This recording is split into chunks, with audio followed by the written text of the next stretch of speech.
Ladies and gentlemen, boys and girls of all ages, join me, Roger B., every Tuesday at 1400 hours right here on America's Web Radio for the Locked and Loaded Show. We will talk about guns, weapons, ammo, gun accessories, prepping, and so much more. So be sure to join us every Tuesday at 1400 or 2 p.m. for Locked and Loaded on America's Web Radio. You're listening to America's Web Radio on the AmericasBroadcastNetwork.com. Thank you for listening. Okay, we're back with military historian Deborah Lindsay. Very, very well-traveled young lady. Tell us about your visit to the Battle of the Bulge battlefield. Well, actually, I've been there a number of times, and I've gotten down some of the foxholes that are still there, and got some great small museums there.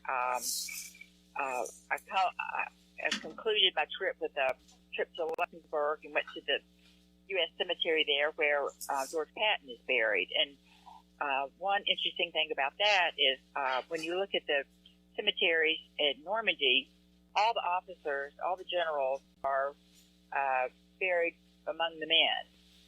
And that's the way it is in all the U.S. Military cemeteries, except for the one in Luxembourg. And there was such a pilgrimage to go see George Patton's grave that the families that had loved ones on either side of his grave complained because they were trampling the grass and all. So he is at the head of the cemetery in his own special site, which I think he would be thrilled to death to know. But knowing George, that's true. I mean, he did have the ego. The first time I went, I just found a little B&B to stay in, and I found out that way had been headquarters for some Nazi officers during the battle. So that was kind of interesting. But, there's so much that's still preserved there that I highly recommend going and getting out of your car and walking, getting back in the woods. And it's quite eerie. And it's quite moving. So, yeah. But I would advocate anybody that's interested in military history going to all the sites they possibly can and get out of the museums and walk the turf. So, yeah. Sounds like walking the Civil War battlefields. You just don't need to be doing that from a car. No. All right. Let's switch the campaigns. Let's go over to the Pacific Theater. You've been to the Philippines visiting the World War II sites there. Tell us a little bit about the Philippines. Well, I was there for 2 weeks, and we traveled extensively. We stayed at the Manila Hotel where MacArthur and his family lived, and then we went down to the beaches, and then, the beach where he stormed back. When he returned, there's some huge bronze statues of him coming on with his aide-de-camp and the other men that were with him. So we got to see just about everything. But I have a quick story about him, if you'd allow me to say. Sure, go ahead. I did a tour of his apartment at the Manila Hotel, and the guy was saying, MacArthur had this and that, and there are all these portraits of MacArthur. It's very, it's almost a museum of MacArthur. And he said that MacArthur had a dinner party one night and invited all the news correspondents to get in on their good side. And it was a very formal dinner, and they used the gold chargers under the dinner plate.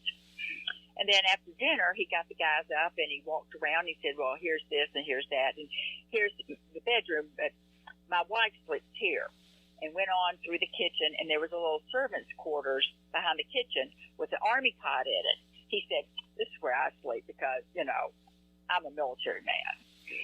So after the dinner party, the butler realized that one of those gold chargers was missing. So it was obvious that one of those news correspondents had taken it. So he was very irritated. So a couple months later, he had them all back, and in the course of the conversation, he said, I just want to tell y'all, one of my gold chargers is missing, and I really would appreciate you giving it back. And so they all looked at each other very sheepishly, and one of the young guys spoke up and said, "Oh, General, I'm so sorry. I put it under your covers on your cot." So he pretty much busted General MacArthur.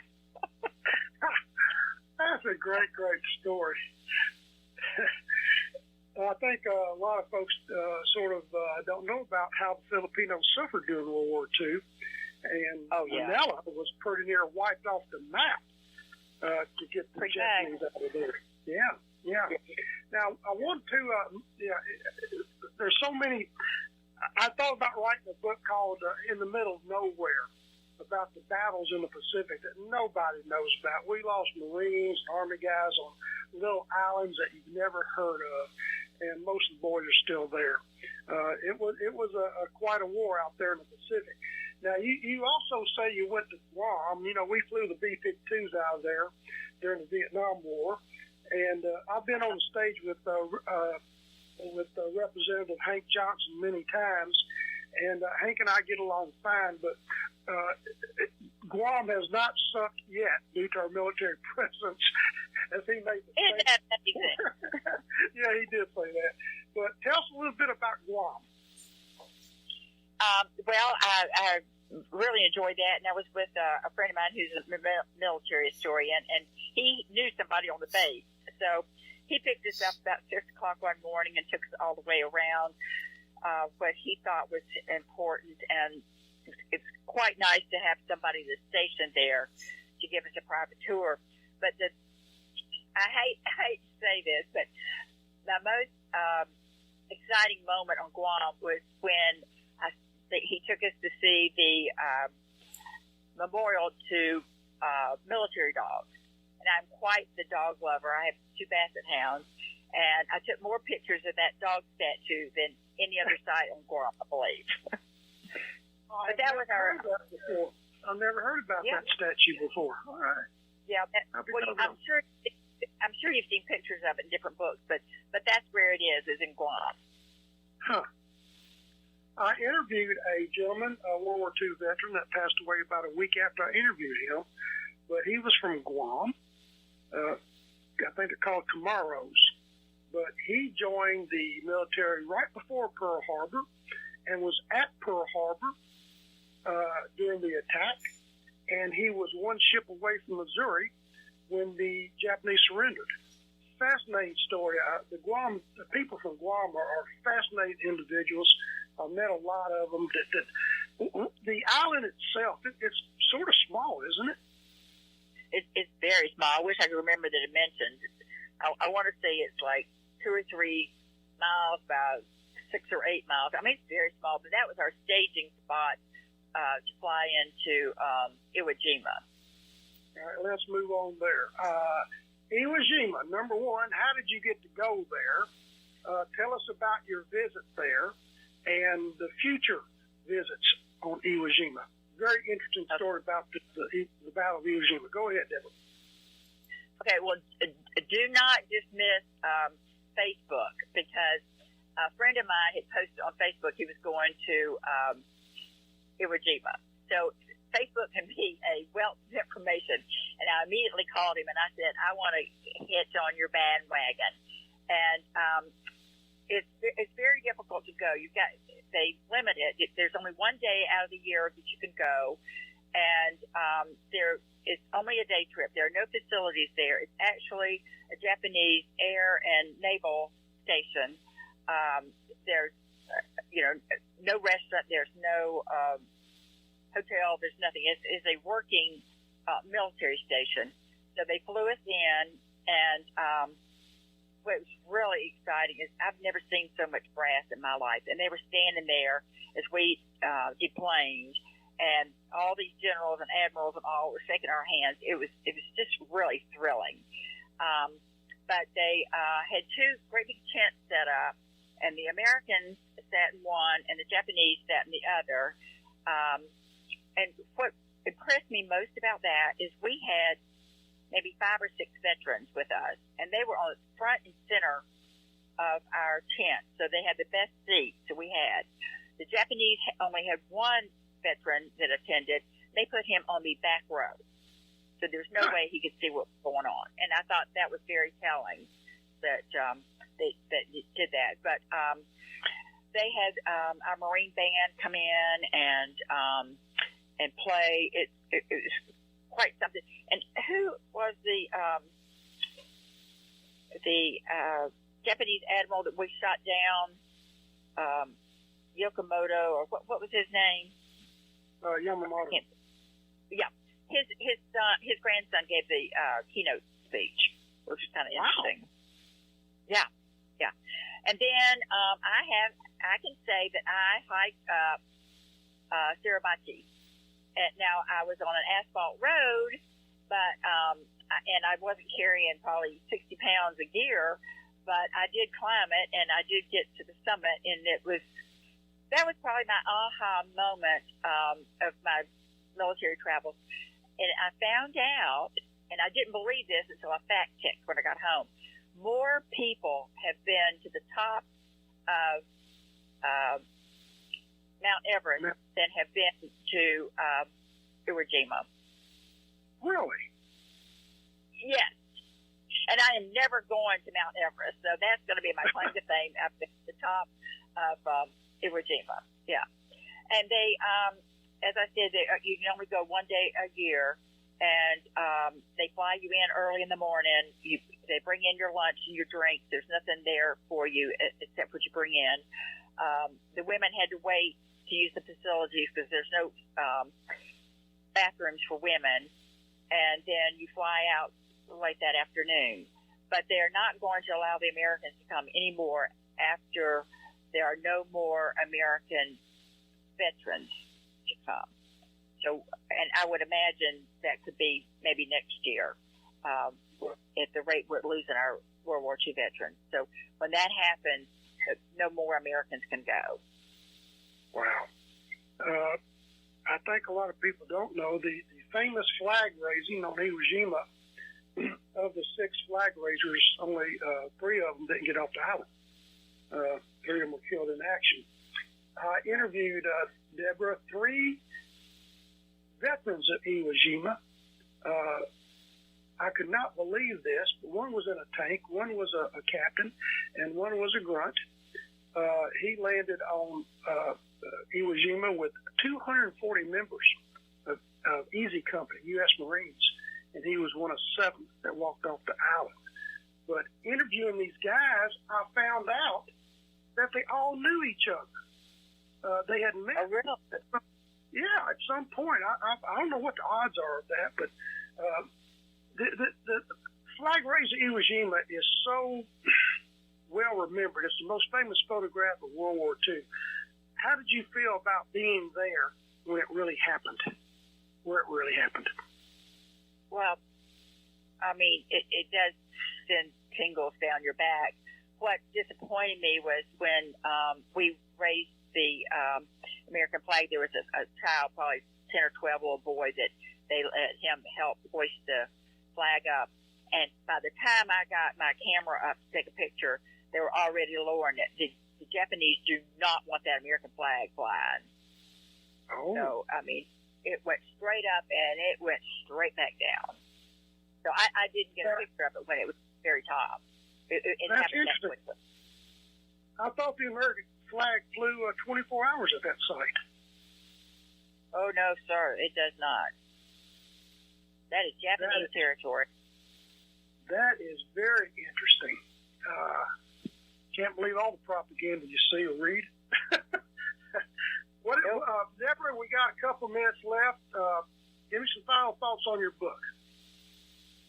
Okay, well, I just wanted the listeners to know that it covers as many concentration camp examples as I could find, including the ones from the in Cuba, the Boer War, the Southwest Africa, the Germans' first concentration camp, and then the last chapter focuses on a few of the camp systems since World War II. And one of them is the Civil War. I don't know if your listeners know this, but the Union Army used concentration camps against the South. And one of the most famous people that was incarcerated was Harry S. Truman's grandmother. She and her 6 children were rounded up and put in a concentration camp out in Missouri. Okay, Pete, we got to wrap it up. Pretty interesting. That is something else, Deborah. Such a fascinating interview. Miss Deborah Lindsay, thank you so much for joining us today. You are absolutely wealth of knowledge. Congratulations on your new book, and best of luck to you, young lady. Thank you very much, Pete. It's been a pleasure. You're listening to America's Web Radio on the AmericasBroadcastNetwork.com. Thank you for listening. Hello, my name is Rick White, and I'm the director of the Georgia Military Veterans Hall of Fame. I want to encourage all Georgia veterans to consider being nominated to the Georgia Military Veterans Hall of Fame. And if you are a Georgia veteran, and the definition of a Georgia veteran is either you were born in the state of Georgia, or you've lived here 10 years, or you were raised to right hand and joined the military in this state, you are considered a Georgia veteran. For further information, go to www.gmbhof.org, or you can contact me at 678-427-0915. We'd love to have your nomination for the Georgia Military Veterans Hall of Fame. Thank you so much. If you live to serve and want to make an even bigger difference, consider joining the U.S. Army. With training in fields like medical care, linguistics, and engineering, an Army career can amplify your efforts with humanitarian opportunities all over the world. Plus, you'll receive competitive pay and incredible benefits, so you'll be taken care of, too. Learn more at GoArmy.com. Ladies and gentlemen, boys and girls of all ages, join me, Roger B., every Tuesday at 1400 hours right here on America's Web Radio for the Locked and Loaded Show. We will talk about guns, weapons, ammo, gun accessories, prepping, and so much more. So be sure to join us every Tuesday at 1400 or 2 p.m. for Locked and Loaded on America's Web Radio. You're listening to America's Web Radio on the AmericasBroadcastNetwork.com. Thank you for listening. You're listening to America's Web Radio on the AmericasBroadcastNetwork.com. Thank you for listening. You're listening to America's Web Radio, your voice in the matter.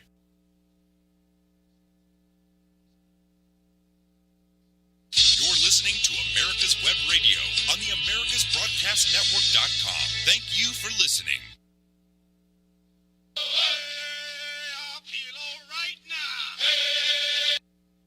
Okay, good morning and welcome to America's Web Radio, and we've got quite a show for you today. As always on David's Pick, we love doing this and love introducing new people, and this one is sort of extra special in that it's right around the corner from where I live, and we have a gentleman on that's on the city council, Councilman Alex Wright, and Alex is also a veteran, and as we do with all of our David's Pick shows, we start out by remembering those that have given the ultimate sacrifice, including a friend of mine, and you're always invited to go to our website and look at the memorial that we have for J. Roy Ritchie.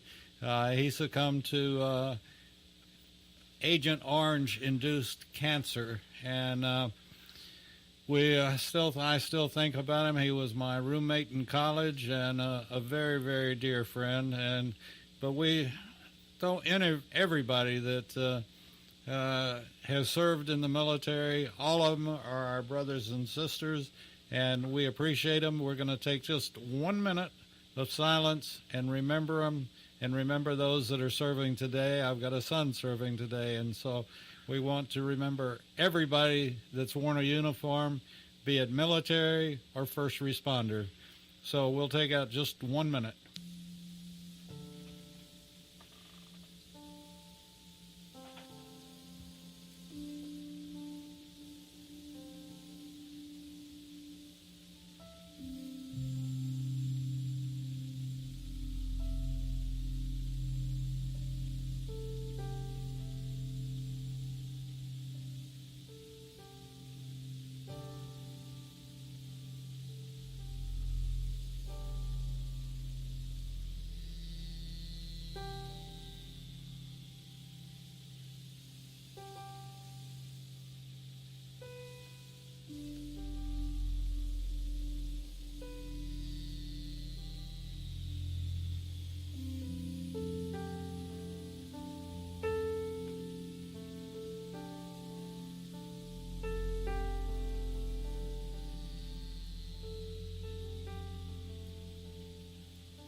Okay, thank you, and amen.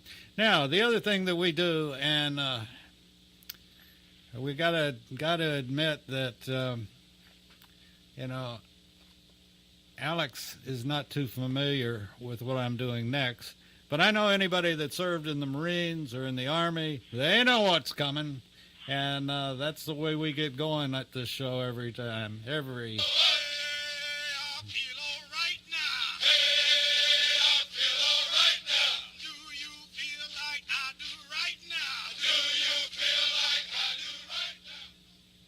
Okay, we had to start it with a Jody cadence call, and Alex was in the Navy, and I guess they just don't have room on ships to do the marching and the mile runs and the double time and all the forced marches where your calves turn into garbage as you're doing that forced march in the deep of the sand. But anyway, Alex, Mr. Wright, we're glad to have you with us today.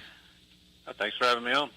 Well, this is going to be fun, and like I mentioned, you're the councilman, or you're a councilman in Peachtree Corners, which is a city just north of Atlanta, north and a little bit east of Atlanta. And it's, Alex, I guess one thing that I am extremely proud of with North Georgia is that we're becoming quite a destination for veteran memorials. And that's what we're going to talk about today, the memorial that you all have done in Peachtree Corners. And I'm just, very proud to be a Georgian. I'm an ex-Texan, but, and you can't ever take all of the Texan. You can take the boy out of Texas, but you can't take all of the Texan out of the boy. So I still do have an allegiance to Texas, but what Peachtree Corners has done, and this show, by the way, we support and honor our Georgia Military Veterans Hall of Fame. And Colonel Rick White, retired, is the director of the Hall of Fame, and he does just an absolutely fantastic job. If you're in Atlanta, live in Atlanta, or you're coming to Atlanta, may I recommend highly that you go to the Georgia Military Veterans Hall of Fame in the Floyd Building, which is right across the street from the state capitol, the Gold Dome. And you might want to make it a day trip because they have a pretty darn good little cafeteria downstairs. I know I could use it in about an hour and a half, but unfortunately I don't live that close to it. But it is a good little restaurant, and the Georgia Military Veterans Hall of Fame is fantastic. And Paul Longrear is one of the ones that started it, and then Rick White came along as the director, and it's just wonderful. And take your own box of Kleenex as you're reading through all of the Georgia heroes. So I'm going to sort of put the ball in Alex's court, and we're going to find out all about the Peachtree Corners Memorial and when it was started, and Alex, just jump right in. All right. Well, thank you very much. So just to give you a little kind of background, Peachtree Corners is a new city in Georgia. What I mean by new city is it was incorporated for like 8 or 9 years ago, and as we were trying to create our own identity, one of the things that we were discussing, some of the people in the council were discussing, was as we were building our own town center, our own downtown, if you will, that was going to have a very large town green, is we wanted to have something to honor veterans. And myself and the mayor both had served in the Navy at different times. And Alex, let me interrupt you. Who is the mayor? So the mayor is a gentleman named Mike Mason, who served in the Vietnam era. He volunteered, I want to say, 1970 to 1974. He was a corpsman in the Navy. Mm-hmm. Don't know a whole lot about where he was during that time, but I do know that that part of it, like I said, he volunteered. And I don't know if he was deployed or whatnot, but he's of a different era. I'm a little bit younger than that, but I hate to throw you a hard ball, and I don't know that you'll know the answer to this anyway, but your mayor, Mr. Mason, is he any kin to the Mason-Dixon line by chance? The reason I ask is he and I may be relatives. My father was, his name was Mason, and my grandparents, and we are relatives of the Mason-Dixon line. I think he's originally from Georgia. I want to say somewhere down near Macon. I can't remember the exact county, but he's a native. Beyond that, I don't know a whole lot about his family background. Well, if he's listening, maybe he'll call in and we can kick up some old relatives or something. Yeah, you may be related. It's a small world sometimes. Oh, we just did a show on that the other day. It's a very small world, and I can't stand that song, but it is a very small world. Yeah. So anyways, he and I were, discussing this. Had been discussing it, and just kind of conceptually. And I was watching PBS has a show on Memorial Day where they have the event on the National Mall. I don't know if you've ever seen it or not, but it's very well done. And often what the show is about is that they've got stories of veterans over decades, and they get well-known actors to, when I say portray them, kind of like read their story, if you will. And the veterans are normally there. It's a very moving show, and I remember watching that kind of about this same period when the mayor and I had been talking about this, and that idea of those stories really resonated with me. And probably a week or two later, I was at our local YMCA, had an encounter with a gentleman someone introduced me to, much older guy, probably maybe in his 80s or 90s, and the guy had just a fascinating story of he had served in Korea and maybe even toward the end of World War II. I can't remember all the details now, but I just remember thinking I would have never, I saw this guy, I would have never thought he would have had such an interesting story. He just looked like an old guy to me. And that, I got on the phone with the mayor after that, and I said, this Veterans Monument we're talking about, we need to somehow incorporate capturing people's stories to bring them to life versus just having names on stone. Because, if you see that name, you don't know it, it really doesn't mean a whole lot to you. But if you're somehow able to bring the person to life, mm-hmm. It would be very interesting. I mean, I can remember my grandfather on a couple of occasions talked about his experience. He was in the 10th Armored Division in the Army during World War II, fought in the Battle of the Bulge, and he never talked about this stuff, but every so often he would mention a story here and there. And he passed away when I was in my early 20s, and I wish, now that, as a much older person, I would, had that opportunity to talk to him, to gather all that information, but, it's gone now. So that's kind of an example of when someone passes, if no one's captured it, it's just gone.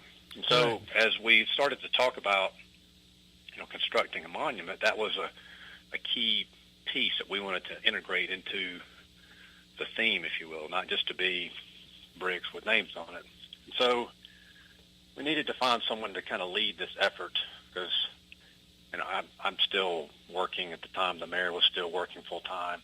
And we found a gentleman here in Peachtree Corners. His name's Bob Bala. He's a retired Army colonel. I think he graduated from West Point in like 1964 and served 30 years, did some tours in Vietnam. Also very involved locally in the community. And so the mayor reached out to him. Would you be interested in leading this effort? And I don't know exactly how the conversation went down, but he volunteered to do it. So he was really the point man about bringing this vision to life. We created a board.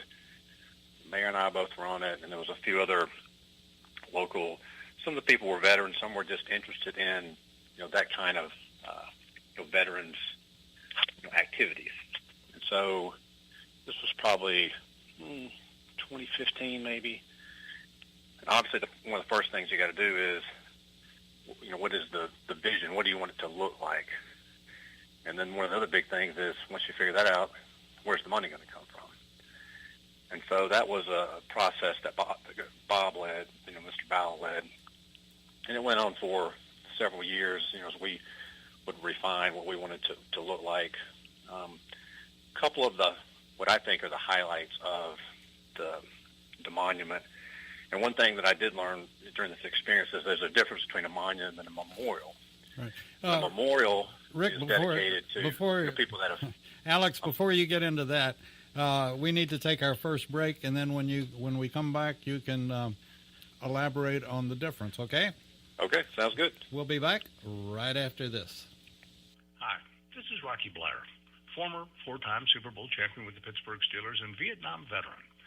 As a board member, I'd like to talk to you about Warriors to Citizen, a nonprofit organization that helps American heroes, soldiers, police, fire, EMT, and their families recover from the psychological harm caused by career-induced stress.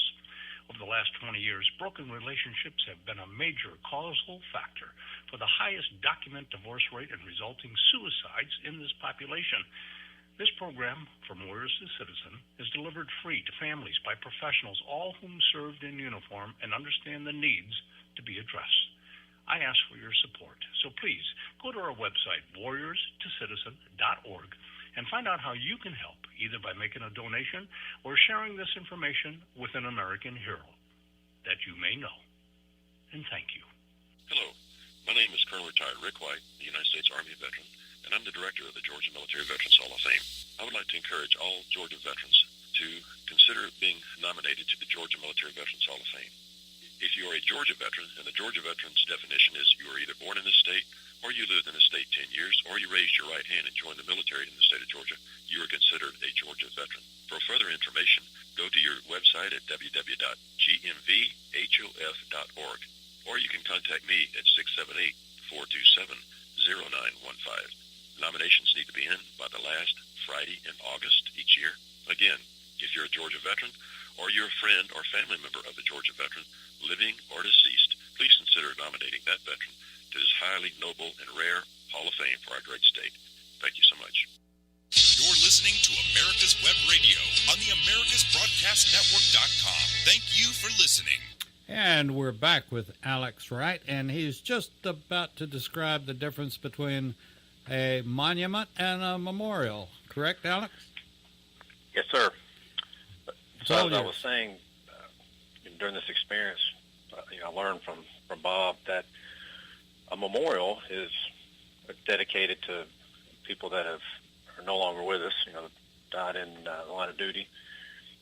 And a monument it's not dedicated just to people that are alive, but both dead and alive. So in our case, ours was veterans from past, today, and the future. But anyway, we wanted, as I'd mentioned before, we wanted the monument to be kind of a living monument, if you will. And we thought, well, how do we make that work? And so, as the design was coming about, and also the fundraising aspect, we thought, well, allow people to buy bricks, because the bottom would be, the whole thing was going to be stone. And you could buy, obviously, a brick either for yourself or for someone else, a veteran. And so, you have all the names there, literally thousands. We have the capacity to put 10,000 names in. And what we would do is, if someone chose to, they could have a video made of, their story, if you will. And initially, we were working with someone that was on the board who lives here in Peachtree Corners.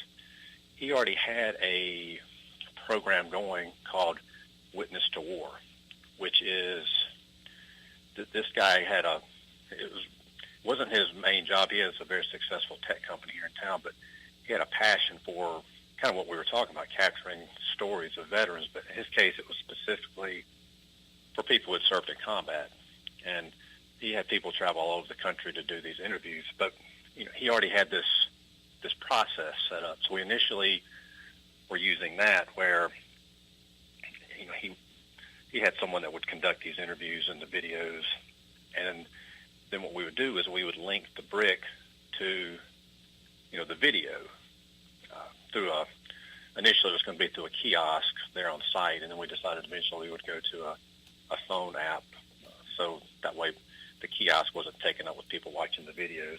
And we eventually started using some other sources because they just didn't have enough bandwidth to handle all the videos we wanted to do.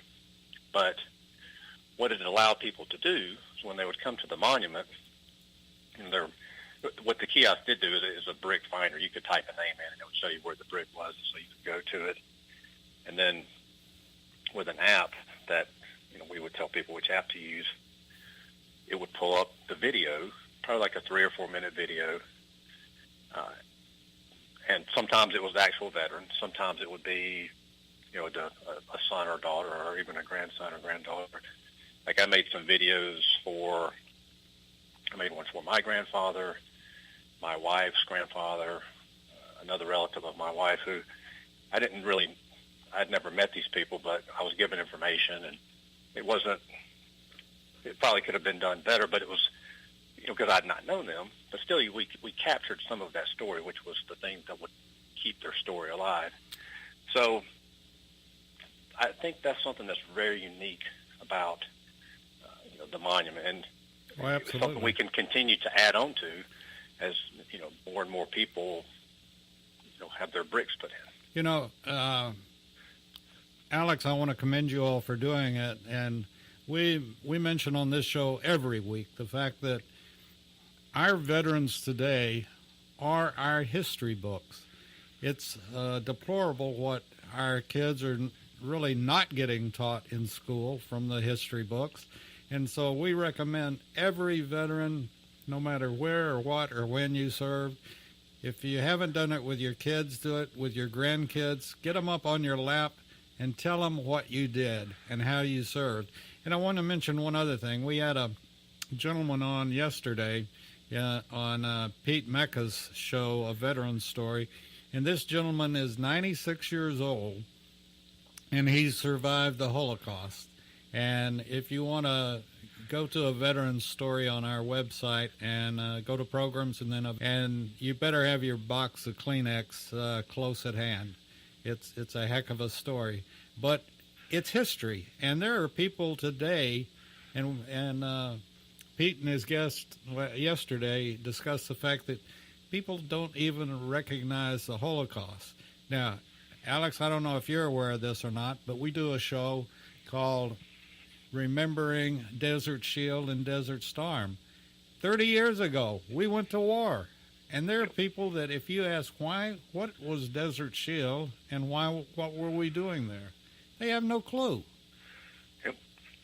And what you all have done is fascinating, and I bless you for it, and we will continue. In fact, I do promote it. I don't know whether you know it or not, but we do promote the fact that you all are there, Johns Creek is there, and anybody that supports veterans, we support.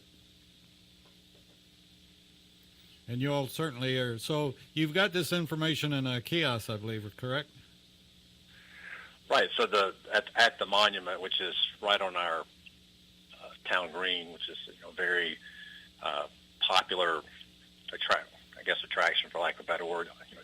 Anytime you go out there, there's tons of families out there walking around. But at the monument, at the entrance to it, there's 2 kiosks, and like I was mentioning earlier, they've got a brick finder on there. So if someone wanted to go see where my brick was, for example, you go to type in the person's name, and then it pulls up. Okay, here's where the brick is. I mean, it's not a huge. It's not like something you see in Washington D.C. where it's of that size. So it's not too hard to locate the bricks, but it's big enough where you could definitely spend some time looking around. So it saves people time that way. So that's the purpose of the kiosks. Like I said, you don't watch the videos on them because even though we initially thought about that, we were afraid someone would just be standing there at the kiosk the whole time, watching the videos. So we thought, well, that doesn't not really efficient. So we switched out of that. Tell us two things. One, where you're exactly located and how to get there off of one of the main roads. And the other thing is, what time do you open and what time do you close? All right. So if you're, you mentioned, we're kind of northeast of Atlanta. So, for people that aren't that familiar with Atlanta, there's a road that goes around it called the Perimeter, which is an Interstate 285. So if you were looking at a map of Atlanta and we're looking to the northeast, there's a road that comes off of that perimeter called Peachtree Industrial. There's tons of roads called Peachtree here. And so you would take that road, Peachtree Industrial, which I think the number is 141. You can go north 3 or 4 miles, and then road splits, and you bear off to another Peachtree called Peachtree Parkway, which I think actually stays 141. And that's when, at that point, you're in Peachtree Corners. And you just go north on that, and there's an area called the Town Center, which we just actually recently built a very large pedestrian bridge over 141 with big lettering that says Peachtree Corners. So it's actually a good landmark. So basically, when you get to that bridge, which you cannot miss, you turn right into the Town Center. You find somewhere to park. We've got a big parking deck. And then you just walk over to the green. You can't really miss it. And it's kind of on the far side of the green. There's some signage that points people to it, but it's kind of hard to miss. There's 3 big flagpoles, some very nice statues there. And the hours, I think technically it opens at, basically sunrise, if you will. I mean, there's not, the green is just open to, everyone wants to come out there. So basically sunrise until, it's like 11 p.m., but there's people, you could go there at 5 in the morning, there'll be people exercising or walking around or whatever. So I would say it's probably open 24 hours a day, really. Wow. Do you feel like the Walnut Hills that's in Johns Creek, which is a replica of the Vietnam Veterans Wall in Washington, D.C. Oh, by the way, I want to mention in the mall in Washington, D.C., they will have groundbreaking, if they haven't already, but for memorial to those that have served in Desert Shield and Desert Storm. And they're just about to have the groundbreaking, if they haven't already, in the last couple of days, literally.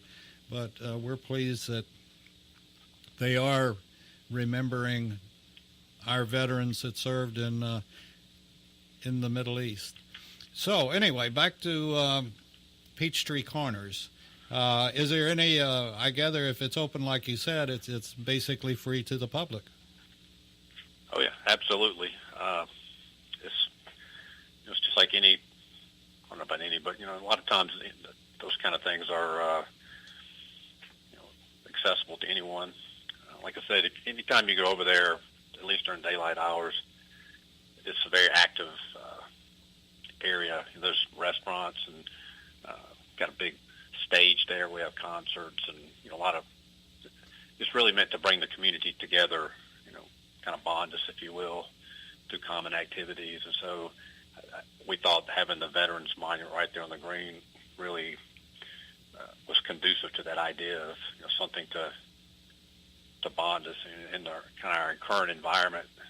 I mean, I would argue we desperately need things that we have in common, to focus on those things versus the things that maybe we differ on. I think there's a lot of support for the military, at least in this area. So it's been very well received. You always get a lot of good feedback, and anytime we have events there, they're always very well attended.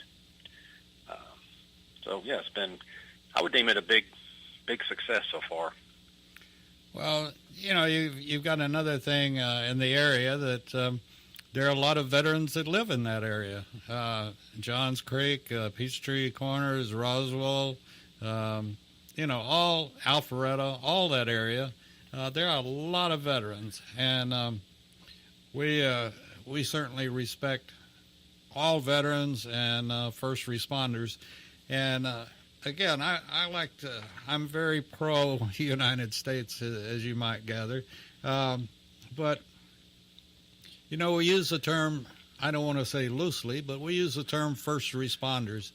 Well, I think it's more than just the firemen and the police and the EMTs, of which I was an EMT many, many years ago. But, I was lucky, too, to serve in the military. And, the United States, in my opinion, is a first responder.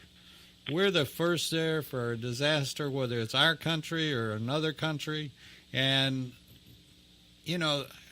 that's what the United States is it's built of first responders. And I don't have a veteran. You may be the first. I don't know, Alex. But I haven't interviewed or been with a veteran that I don't ask the question, if your government called today, would you respond? And, I've got them that are pushing their walkers and they, hell yeah. And if they'll take me, I can find something to do to help. And I think that's the attitude of the entire United States of veterans. I can't say that for all folks, but veterans will still fight for their flag, fight for their national anthem, and they'll be the first to go to protect us. And they're wonderful. And what you all are doing, are you getting some really good national publicity on the park? That's a good question. I think when we have events there, that it definitely gets, some local coverage. I think when it was actually being constructed, or when we had the initial groundbreaking, if you will, that there was more of a media activity. Because some of the, not just the uniqueness of what I was talking about with the videos and bringing people to life, but there's, I can't remember if I mentioned this before, but there's some statues there that I don't know much about the sculpting world, so I'm saying this, and I guess within the realm of sculpting, this gentleman was very well known. His name's Chad Fisher, lives up in Pennsylvania, and he had agreed to do these sculptures for us for free. And he's got a real passion for veterans' causes. And just to kind of put in perspective, the level that this guy is on, the project he was working on when he got done with ours, he was kind of fitting ours in, was at Soldiers Field in Chicago. I guess they've got some statues there of some sort that they wanted to replace, I believe, and they had contracted with him to do that. And it was, I believe, a multi-million-dollar contract. So it kind of gives you an idea of the quality of what this guy had produced for us. He's in that kind of demand. One of the other things that's kind of interesting about the statues, I've not mentioned this before. Alex, can we hold that thought and come back to it? We've got to take a second break. We'll be back right after this with Alex, and we'll complete the story. Ladies and gentlemen, boys and girls of all ages, join me, Roger B., every Tuesday at 1400 hours right here on America's Web Radio for the Locked and Loaded Show. We will talk about guns, weapons, ammo, gun accessories, prepping, and so much more. So be sure to join us every Tuesday at 1400 or 2 p.m. for Locked and Loaded on America's Web Radio. If you live to serve and want to make an even bigger difference, consider joining the U.S. Army. With training in fields like medical care, linguistics, and engineering, an Army career can amplify your efforts with humanitarian opportunities all over the world. Plus, you'll receive competitive pay and incredible benefits, so you'll be taken care of, too. Learn more at GoArmy.com.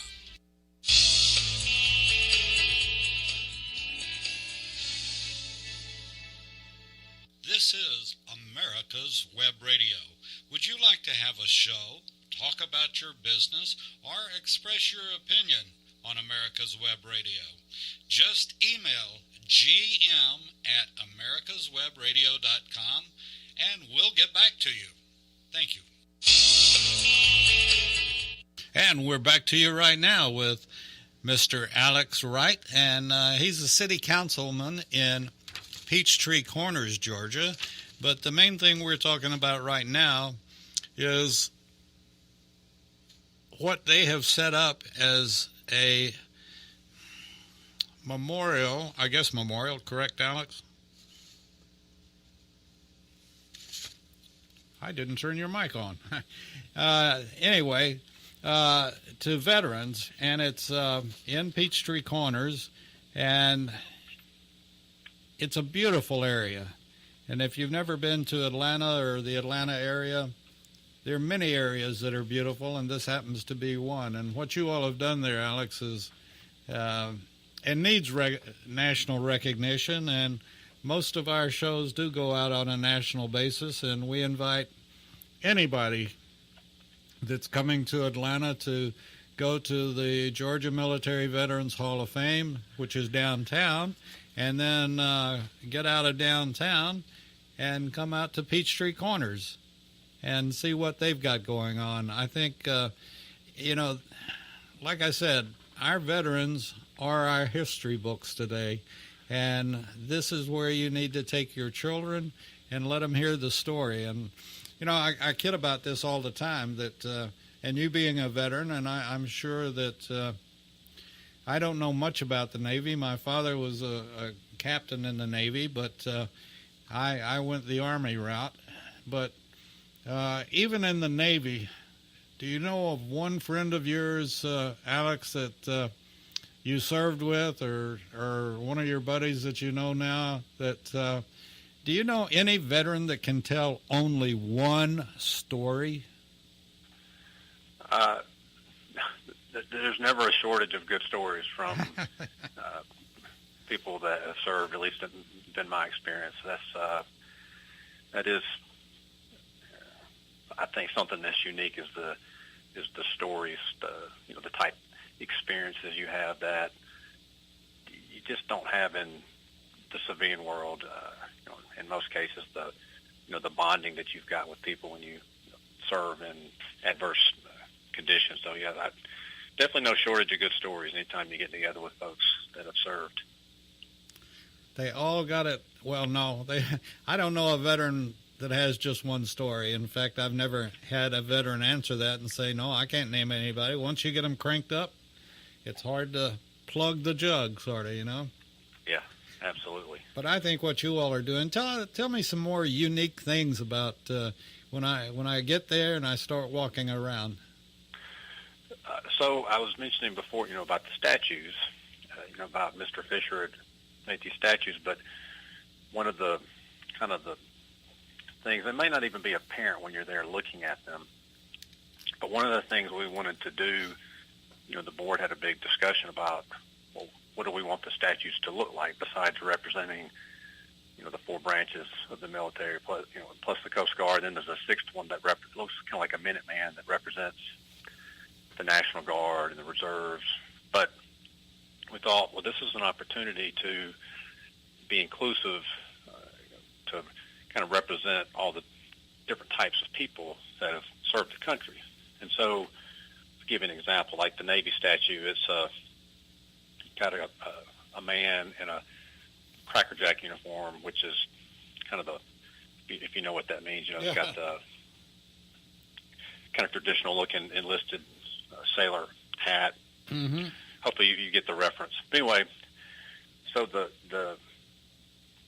a historical character that statue is based on. It might not be apparent because we don't have anything that says that. But like in the case of the Navy one, there was a sailor during the attack on Pearl Harbor. I think his name was Dory Miller. It was a black guy who I think served as a steward on one of the battleships, and ended up, I don't know if it was a Silver Star, I can't remember, Navy Cross maybe, for shooting down a couple planes early in the attack. And actually, there was an aircraft carrier that was just named after him. But anyway, the statue is supposed to to somewhat look like him. Again, we don't have something that says that.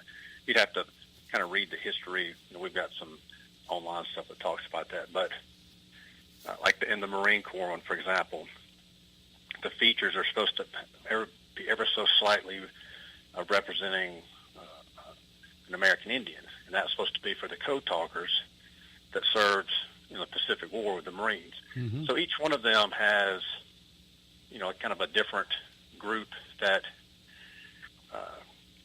tries to kind of bring that story to life that a lot of times people don't know. Like the Air Force statue, for example, it's a female pilot. Because probably about 20% of the military today is women. So we were trying to be, inclusive, not to be, well, this is from 75 years ago, and everyone's looks a certain way. So that was something that the board wanted to do. And again, it's not, when you come and see it, it's not apparent, but I always found it kind of an interesting backstory of trying to bring some of these stories to life through these statues, which again you have to go online and read about it. But I thought that was a good idea to try to do that. Sure. So that's an interesting tidbit. Now I've got to ask: do you have a reserved place there for our Space Warriors, or I don't even know what it's called? The Space Force, yeah. That's a good question. I've had other people ask me that as well. We don't actually. That would require some moving around of things. I guess you could always go back and reconfigure it, expand it a little bit. But you could just have them propped up over the park, flying over. Yeah, we didn't anticipate the creation of the Space Force when we were designing this. So, but good question. No, there's no room right now. Maybe down the road, some future board will address that. Leave it to the future, huh? That's right. That's exactly right. So, okay, I get there. There's parking available. Is that close at hand, or you'd said something about the bridge at? Yeah. So the town center has, like I said, it's got a large green with, it's got a movie theater right there on it with a stage and restaurants and whatnot. But there's a parking garage.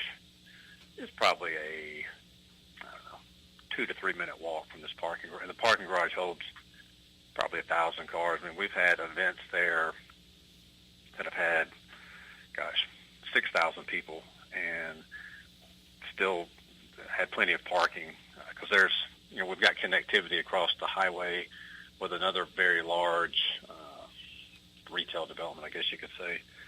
And the way Peachtree Corners is fairly dense for the suburbs, so there's a lot of housing right near it, so people were able to, just walk from their homes to, over there to do stuff. So yeah, if you're visiting, there's never any shortage of parking. That's not an issue. And parking's free. And if you happen to be in an electric car, we just had recently installed a huge number of electric chargers. So that's another kind of amenity. You're just trying to make an area more attractive. Want to bring in people to see what you've got going on. Well, have you got an event coming up? We do. We have 2 standard events every year. We have one on Memorial Day, and then another one on Veterans Day. And actually, this past year we also had an event for the 20th. Excuse me, not the 20th, but for the 9/11 attacks. So I think that will also become an ongoing event. But the board itself, or the Veterans Association, puts on these 2 events in conjunction with the city. So we've got one coming up on Memorial Day, and so what that would consist of is we have, it's actually a guy lives down the street from me. He's a local band director for a school here, but plays the trumpet, and he's involved. He'll be out there, and there's a couple of us that will have an event early in the morning at sunrise, where the flags get lowered to half-mast or half-staff, I guess you could say. and then there'll be an event at, I think it's at 11. They have like a speaker, and this probably last 45 minutes. They'll have like the local high school has a junior ROTC contingent, and they have like a color guard that comes out. And I think when we had the initial one, when it was dedicated, it was probably like 500 or 600 people there. It was a pretty good turnout. We'll set up chairs. Now with the virus going on, the memorial one we had this past year was virtual. Though I'm anticipating that maybe this year, we'll have something. Maybe everyone just spreads out. Hopefully we can do it that way. It's just not the same when you're not in person. But we've had people. We had a guy there. He was in the local assisted living, but had served in World War II. Had several represent. Atlanta's a pretty large city. It's got a lot of not the embassies, but the consulates. We've had consulates from like Japan, South Korea, some from Europe would come and participate. It was normally, pretty well attended. We often will have a band from either one of the local schools, or a couple of years ago we had a band from, one of the military units here locally to play some patriotic music. It's always, like I said, well done and pretty well attended. As a veteran yourself, do you ever have the flag go by in a color guard that you don't still get some chill bumps? Yes, definitely. I mean, maybe not like every time, but there are definitely times where, especially at these kind of events, where when they've got especially when they got like some music going, where you can't. I don't know. It tugs at my heart a little bit, especially as I've gotten older. And I think about, because like when I was deployed in the Navy, you're not. I guess you're just so focused on what's going on, you're not really thinking about, okay, I'm making a sacrifice for other people. That's not your mindset. No. But now, as I'm older, and I think, there's people, 18, 19, 20, most of them pretty young, literally all over the planet. And 24 hours a day, I could get up in the middle of the night. There's some 22-year-old serving on a ship right now, standing mid-watch. Right. And if you haven't done that before, like you don't really appreciate it. And as I've gotten older, I've come to appreciate, wow, there's people that have chosen to do this, and that's because it's not an easy life whatsoever. I don't know about deployment with the Army or the Marines. I'm sure it's very difficult in its own way. Being deployed on the ship for 6, 7, 8 months, that's a tough life.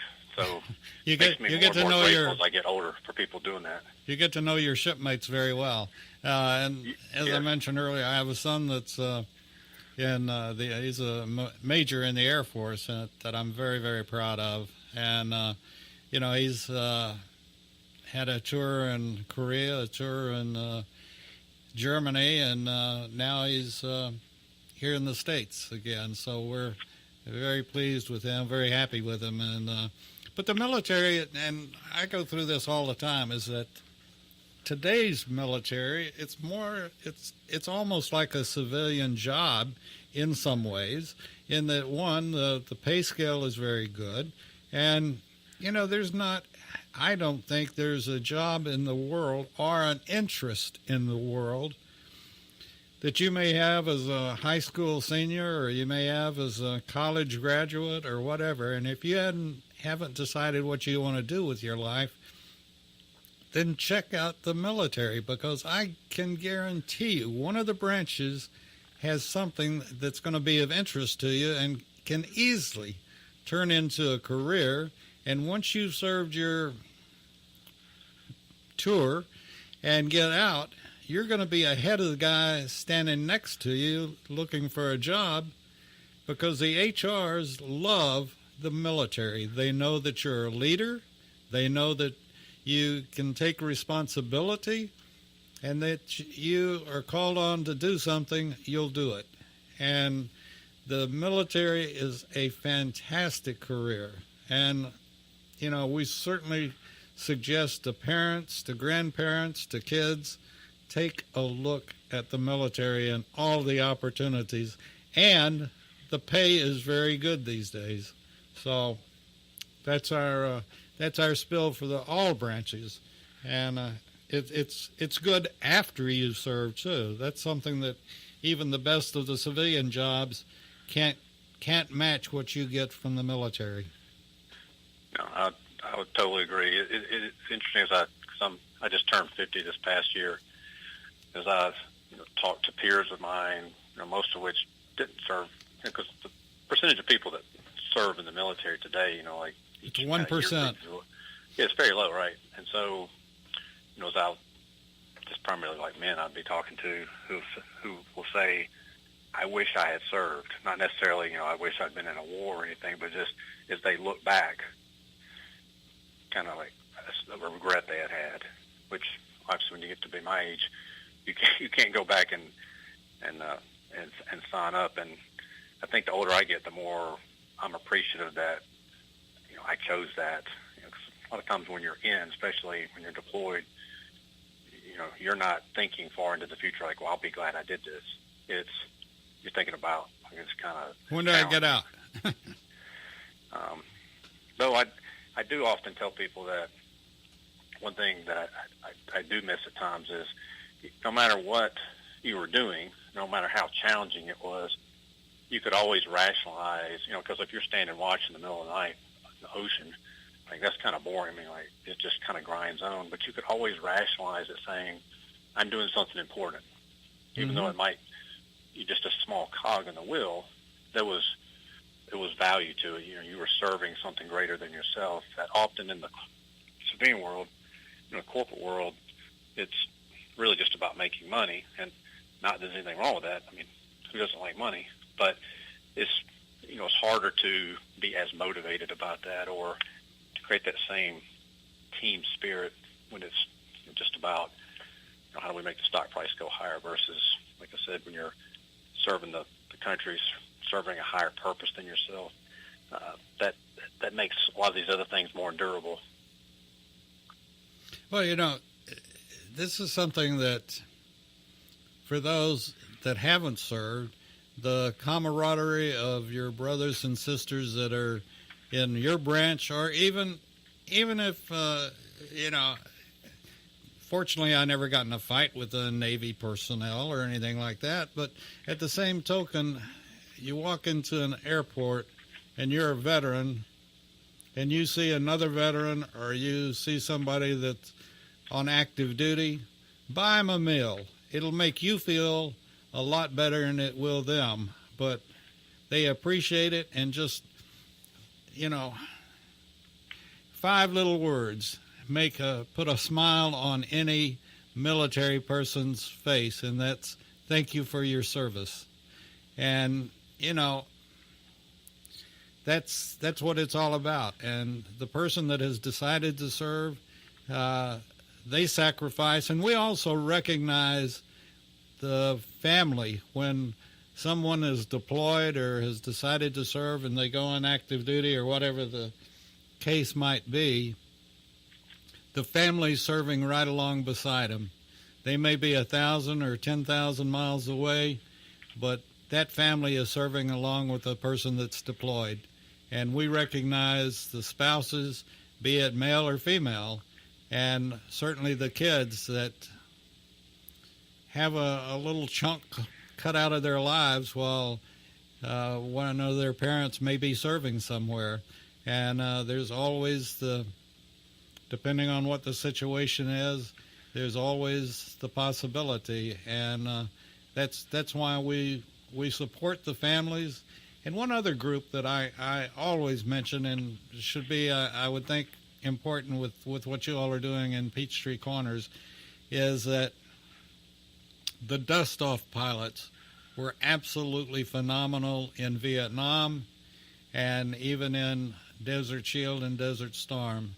Those guys are incredible, and some women are incredible as dust-off pilots. And they were the they were the ones that went after the folks that were shot down or had whatever reason trapped, and a lot of times it was nurses. And that brings me to a point. I assume that in Peachtree Corners, do you all have anything separate for the women that have served? You mentioned 20%. Do you have anything special for the women that have served? So one of the 6 statues, we did and I don't think it was necessarily anything about the Air Force, but we decided that we would have the Air Force statue be a female pilot. That's right. I remember you saying that. I'm sorry. So I wouldn't necessarily say, there's something to the side that says, hey, this is a special thing about women.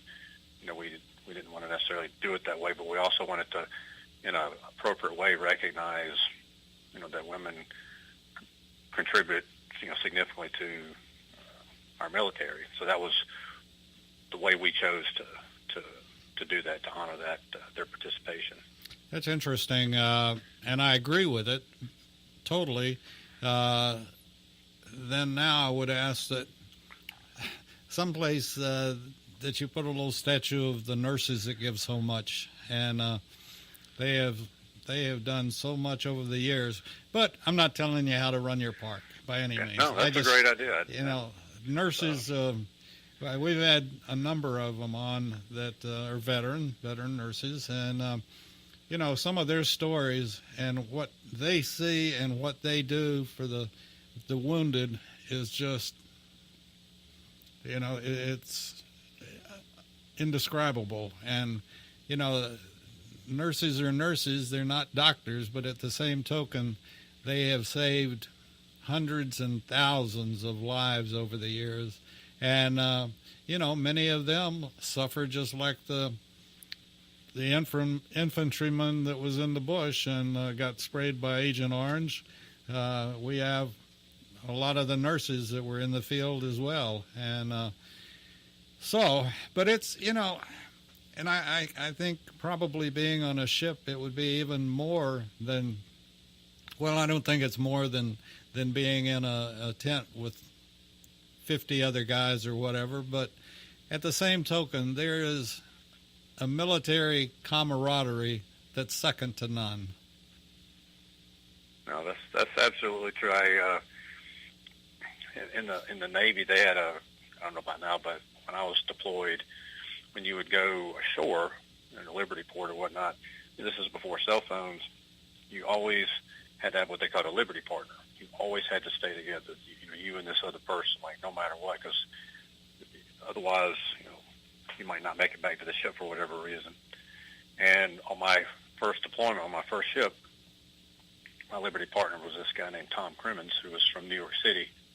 I'm obviously not from New York City. I'm from a small town in Georgia, so we were kind of an unusual combination of people. But to this day, I'm in touch with that guy. I probably text with him every other day. His family's been to my house.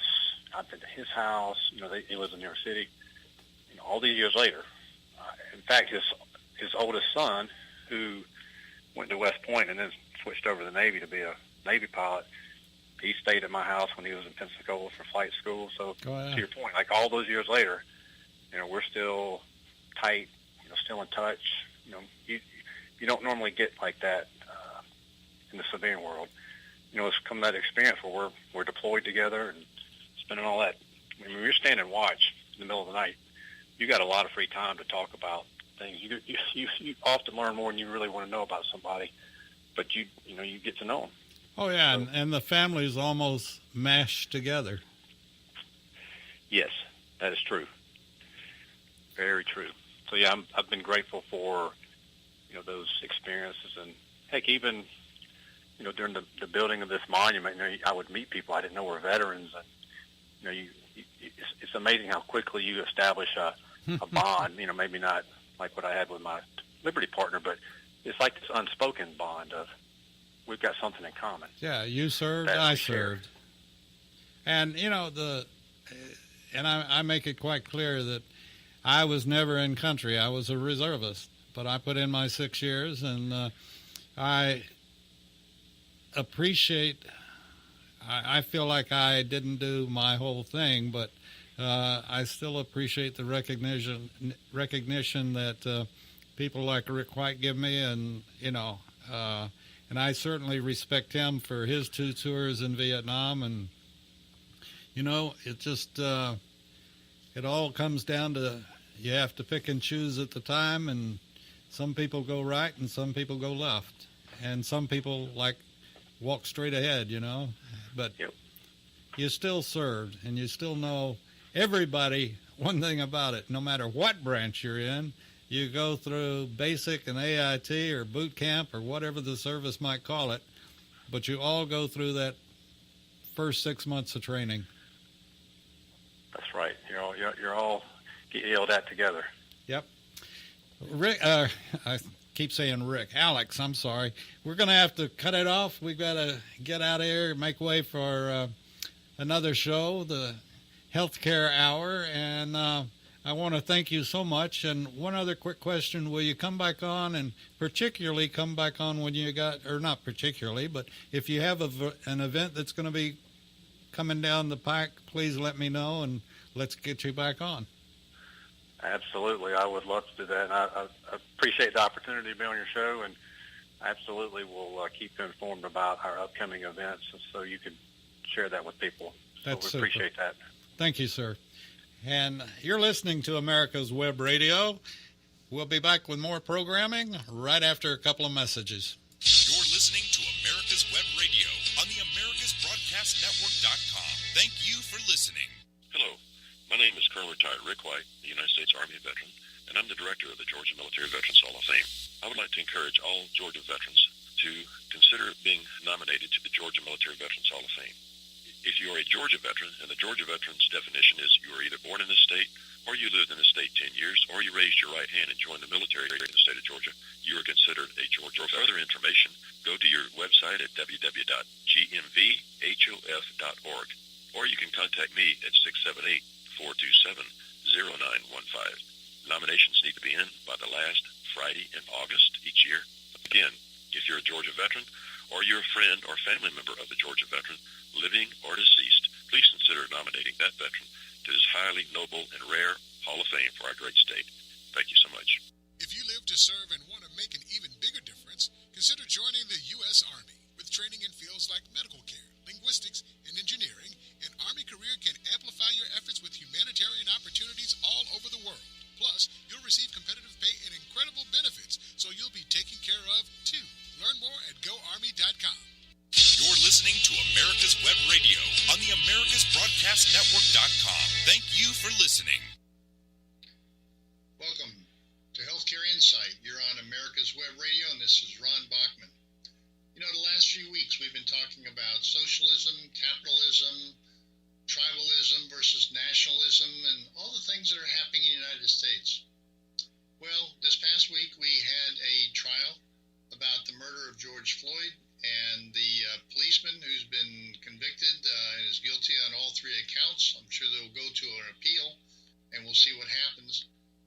But because of the unrest in this country over the past year, there's a lot of misunderstandings about the history of the United States, and in particular the history of the black community, and how many patriots we have that we just don't learn about in school. We don't hear about often enough, because there's no reason why any segment of society, in particular the minority community, the black community, should feel that they're not a part of this country and be proud of the accomplishments of this country.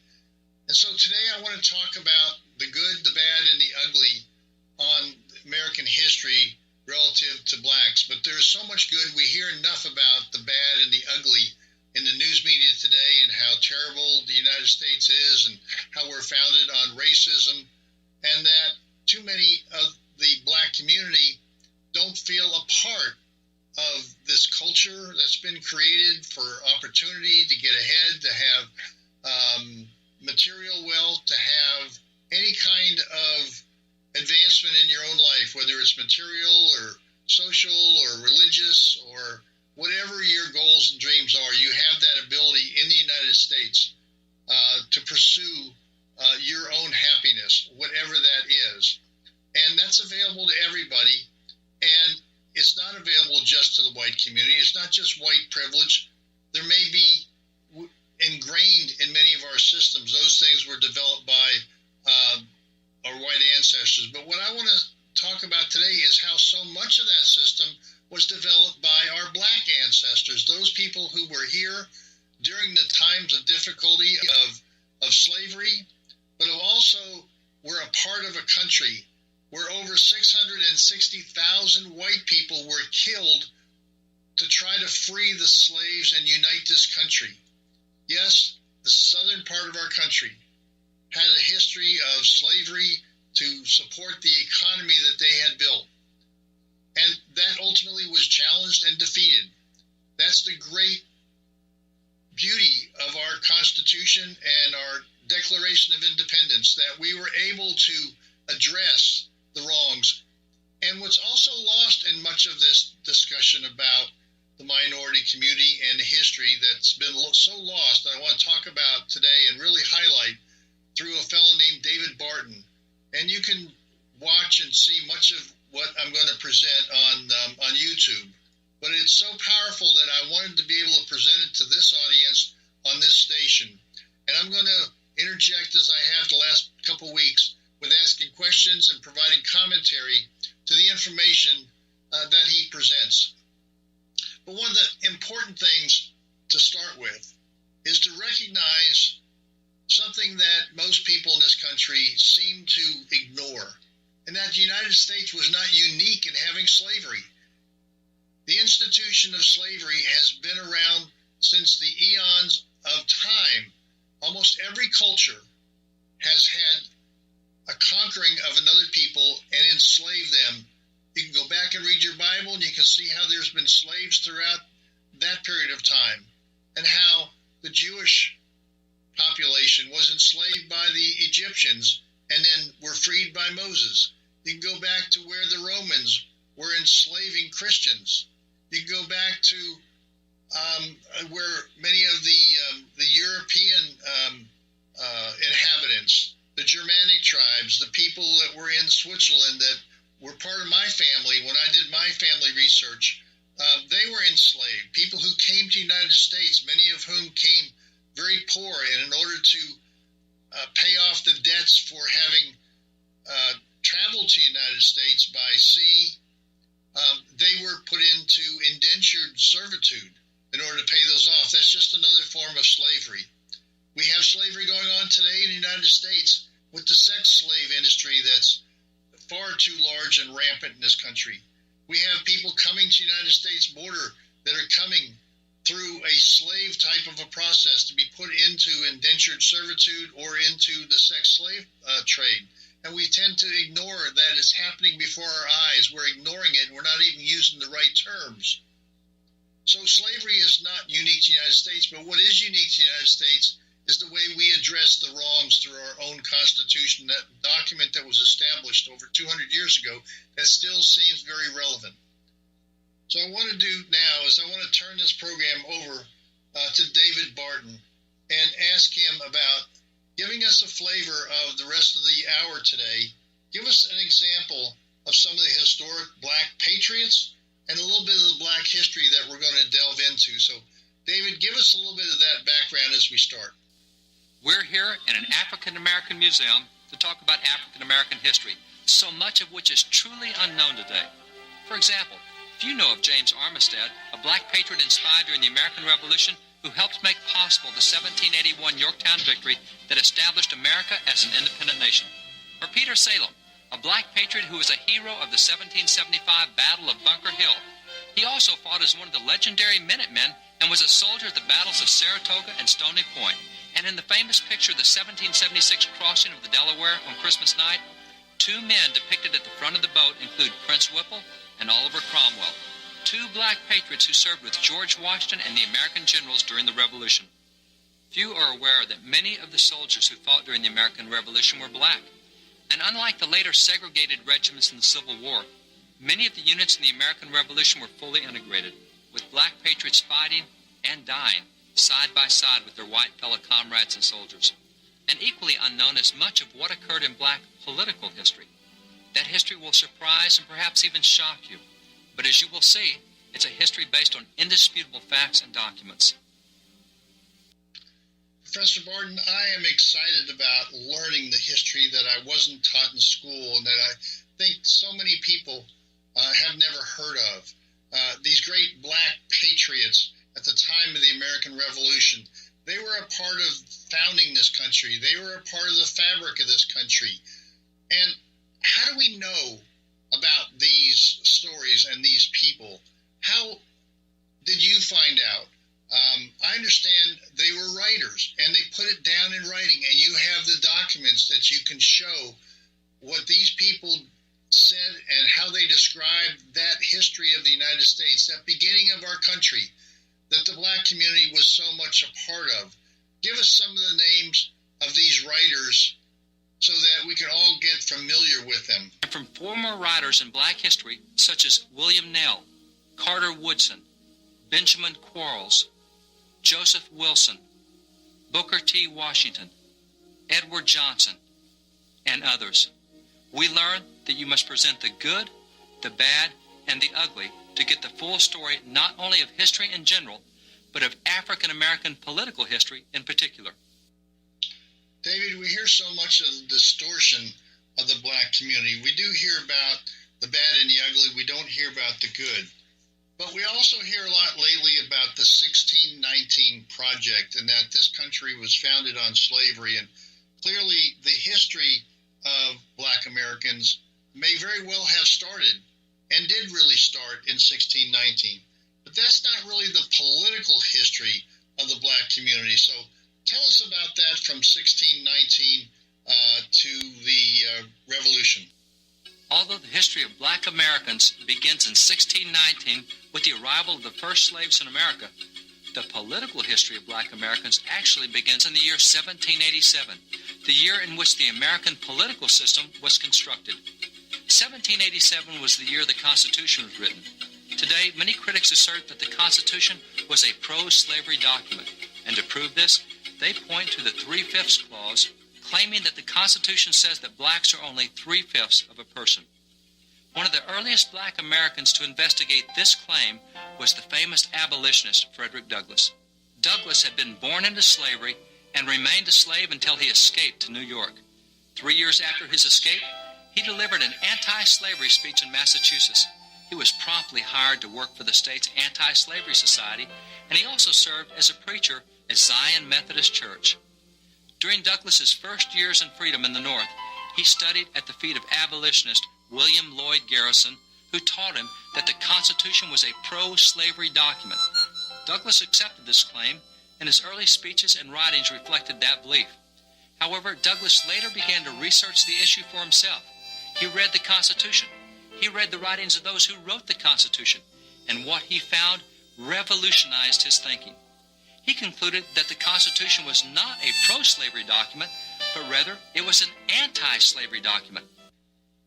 Let me stop there, because this 3/5 issue that's in the Constitution is an argument about how white community and the Southern community was being racist and not recognizing the full black participation in this country. But isn't it true that the 3/5 came from the North and that they didn't want the South to be counting so many people that they would get overrepresented in the Congress if they counted every minority that was then in existence, most of whom were slaves, and that would give the South even more power to try to reinstate slavery or to keep it there. So it really was an anti-slavery provision. It was not dismissing or minimizing the value of the black community. It, in fact, was put in there by people who were against slavery and didn't want the southern states to be represented in the House of Representatives, which is based upon population. They didn't want them to have the kind of power to maintain the institution of slavery, which the northern part of the country was very much against. Isn't that true? So let's go back and let's listen to the comments from Frederick Douglass around this issue, how he discovered that, in fact, the Constitution was an anti-slavery document and it wasn't set up to be pro-slavery. He explained, I was on the anti-slavery question fully committed to the doctrine touching the pro-slavery character of the Constitution. I advocated this with pen and tongue according to the best of my ability. However, upon a latter reconsideration of the whole subject, I became convinced that the Constitution of the United States not only contained no guarantees in favor of slavery, but on the contrary, it is in its letter and spirit an anti-slavery instrument demanding the abolition of slavery as a condition of its own existence as the supreme law of the land. Now, here was a radical change in my opinions.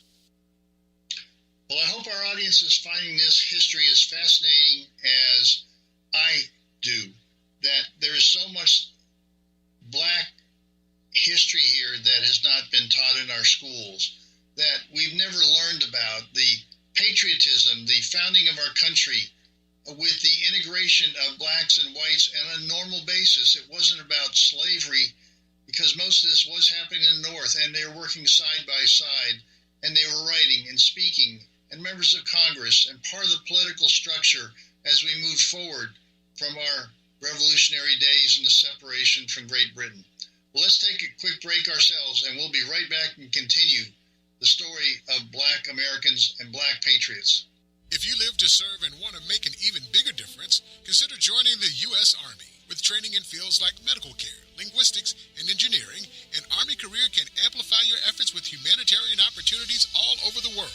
Plus, you'll receive competitive pay and incredible benefits, so you'll be taken care of, too. Learn more at GoArmy.com.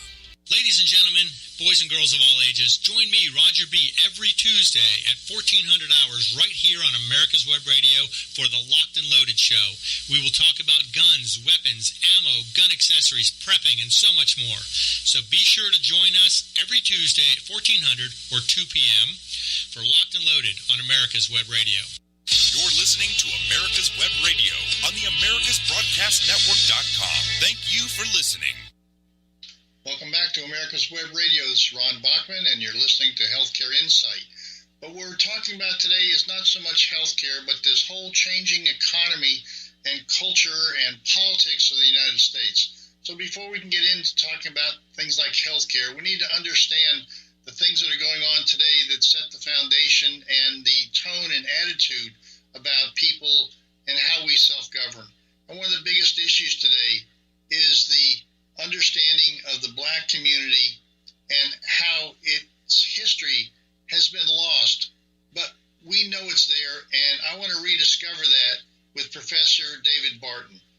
So, David, we've been talking about the Constitution. Is it a pro-slavery document or an anti-slavery document? Because so much of our attitudes in today's world surround that particular question.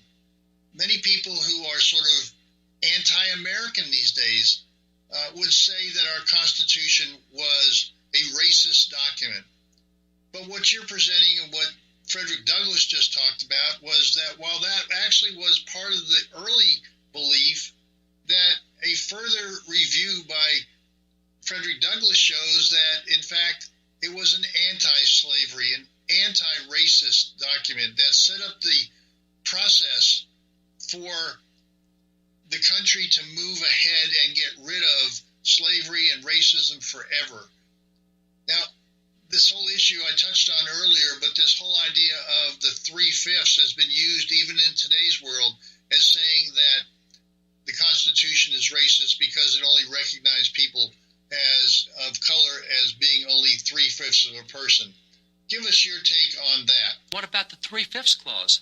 Had Douglass not read that clause? Yes, he had. Then how could he conclude what he did about the Constitution? It was very simple. He understood that the 3/5 clause dealt only with representation and not the worth of any person. You see, the Constitution had established that for every 30,000 inhabitants in a state, that state would receive one representative to Congress. The southern states saw this as an opportunity to strengthen slavery. Slaves accounted for much of the southern population. In fact, almost half the inhabitants of South Carolina were slaves. Therefore, slave owners could simply count their slaves as regular inhabitants, and by so doing could almost double the number of their pro-slavery representatives to Congress. Of course, the anti-slavery leaders from the North strenuously objected to this. After all, slave owners did not consider their slaves to be persons, but only property. These slave owners were therefore using their property, that is, their slaves, to increase the power of the slave states in Congress. The anti-slavery leaders fully wanted free blacks counted, but not slaves, if counting slaves would increase the power of slave owners. They understood that the fewer the pro-slavery representatives to Congress, the sooner slavery could be eradicated from the nation.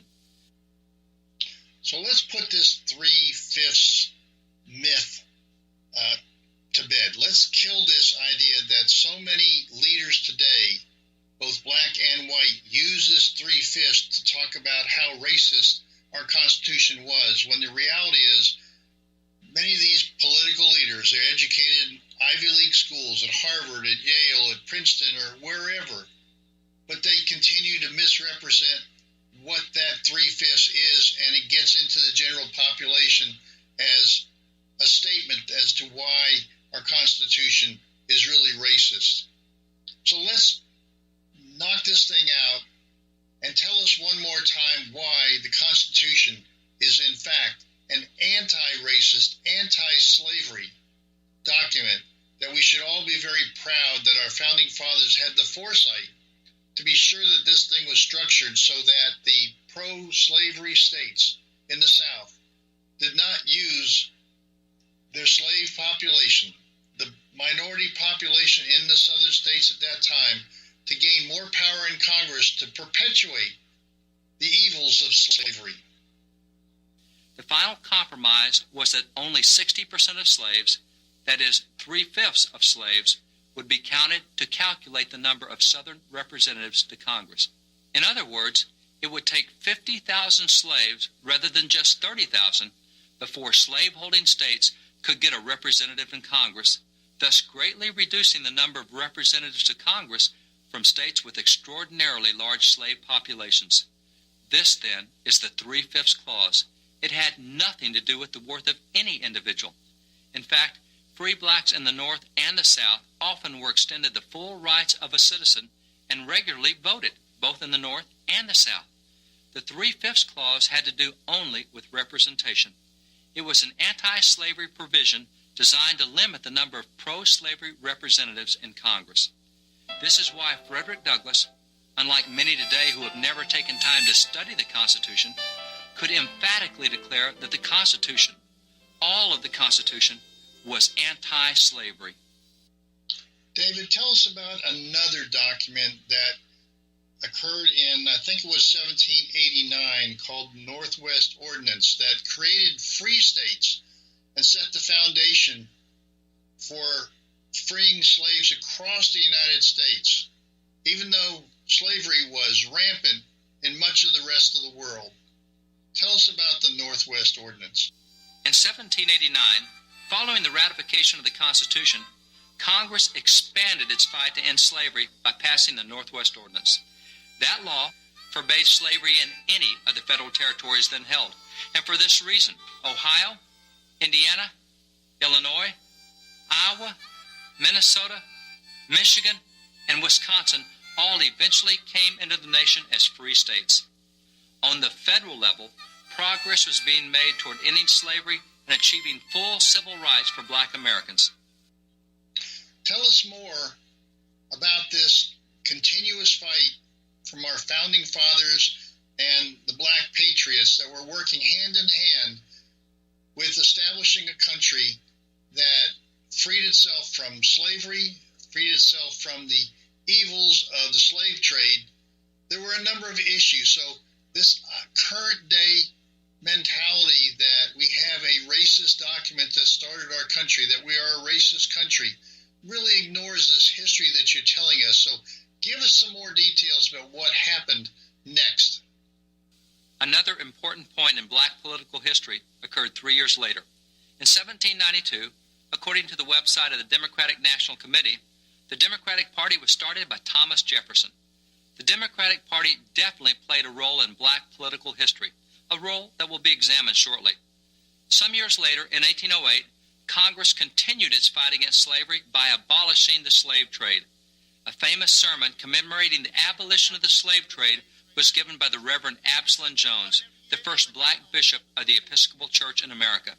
His sermon was delivered in the famous St. Thomas's Church. Very few today know that in 1808 Congress abolished the slave trade, or that Bishop Absalom Jones delivered such a compelling sermon. Although slavery still had not been abolished in all the states, things definitely were moving in the right direction.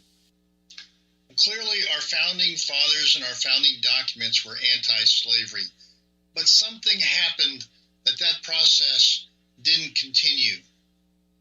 So let's get into the ugly part of where things changed, even before the Civil War, where, again, 660,000 white soldiers died, along with black fighters that were on their side, working with them hand in hand to end slavery.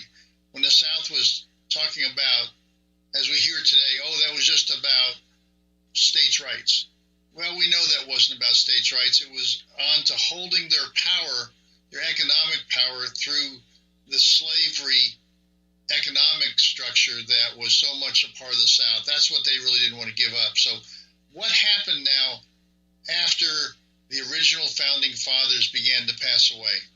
By 1820, most of the founding fathers were dead, and Thomas Jefferson's party, the Democratic Party, had become the majority party in Congress. With this new party in charge, a change in congressional policy emerged. Recall that the 1789 law prohibited slavery in a federal territory. In 1820, the Democratic Congress passed the Missouri Compromise and reversed that earlier policy, permitting slavery in almost half of the federal territories. Several states were subsequently admitted as slave states, and for the first time since the Declaration of Independence in the Constitution, slavery was being officially promoted by congressional policy. Several other pro-slavery laws were also passed by Democrats in Congress, including the 1850 Fugitive Slave Law. That law required Northerners to return escaped slaves back into slavery or else pay huge fines.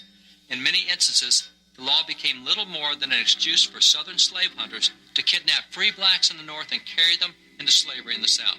For if a black was simply accused of being a slave, regardless of whether he actually was or not, under the Fugitive Slave Law, he was denied the benefit both of a jury trial and the right of habeas corpus, despite the fact that those rights had been explicitly guaranteed by the Constitution. So the history that you're spelling out for us today is that the Constitution was set up to get rid of slavery in the United States.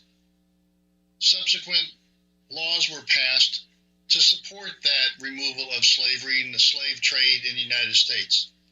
But between 1820 and 1850, the party that was established by an anti-slavery president of the United States, Thomas Jefferson, that party was taken over then by a new generation that actually created and tried to reverse some of the laws in the Constitution that was set up by our founding fathers. Is that what you're saying? We know the ultimate consequences of this change between 1820 and 1850 that really led to the Civil War. But what was the most immediate change and impact on the black community in the United States as this was going on? Because the Fugitive Slave Law allowed free blacks to be carried into slavery, this law was disastrous for blacks in the North. And as a consequence of the atrocious provisions of this democratic law, some 20,000 blacks in the North completely left the United States and fled to Canada. In fact, the Underground Railroad reached the height of its activity during this period, helping thousands of slaves escape from slavery in the South all the way into Canada, simply to escape the reach of the Democrats' Fugitive Slave Law. David, tracking this history now, leading up to the Civil War, what happened in 1854 that dramatically changed the country and brought us to the brink and ultimately into the final stages of the Civil War? In 1854, the Democratic-controlled Congress passed another law strengthening slavery, the Kansas-Nebraska Act, thus allowing slavery to be introduced into parts of the new territory where it previously had been forbidden, thereby increasing the national area in which slavery would be permitted. By the way, in 1854, The Kansas-Nebraska Territory included not only Kansas and Nebraska, but also what is now part of Colorado, Wyoming, Montana, Idaho, North Dakota, and South Dakota. Therefore, by extending slavery into parts of the Kansas-Nebraska Territory, Democrats were pushing slavery westward across the nation, essentially from coast to coast. You're painting a pretty clear picture that the racist nature of this country did not start with our founding fathers and our founding documents. In fact, they were very anti-slavery. What happened was that politics took over, that the party that took over, the party of Thomas Jefferson, really created an environment that expanded slavery when the original documents and the original laws that we passed in this country were anti-slavery. Well, let's take a quick break and let's come back and let's delve into this a little further as to what happened with the extension of politics after this period of time. Hello, my name is Rick White, and I'm the director of the Georgia Military Veterans Hall of Fame. I want to encourage all Georgia veterans to consider being nominated to the Georgia Military Veterans Hall of Fame. And if you are a Georgia veteran, and the definition of a Georgia veteran is either you were born in the state of Georgia, or you've lived here 10 years, or you were raised your right hand and joined the military in this state, you are considered a Georgia veteran. For further information, go to www.gmvhof.org, or you can contact me at 678-427-0915. We'd love to have your nomination for the Georgia Military Veterans Hall of Fame. Thank you so much. If you live to serve and want to make an even bigger difference, consider joining the U.S. Army. With training in fields like medical care, linguistics, and engineering, an Army career can amplify your efforts with humanitarian opportunities all over the world. Plus, you'll receive competitive pay and incredible benefits, so you'll be taken care of, too. Learn more at GoArmy.com. You're listening to America's Web Radio on the AmericasBroadcastNetwork.com. Thank you for listening. Welcome back to America's Web Radio and Healthcare Insight. This is Ron Bachman, and today we are talking about Black history, Black political history, Black patriots, and how the Black community was ingrained in establishing our political structure, and how our political structure and our founding fathers were very much anti-slavery, anti-slave trade, and tried to eliminate it and set up a constitution that was anti-slavery in order to ultimately get rid of it. But something happened. Between 1820 and 1850, as we've been describing, politics hijacked that process that our founding fathers established.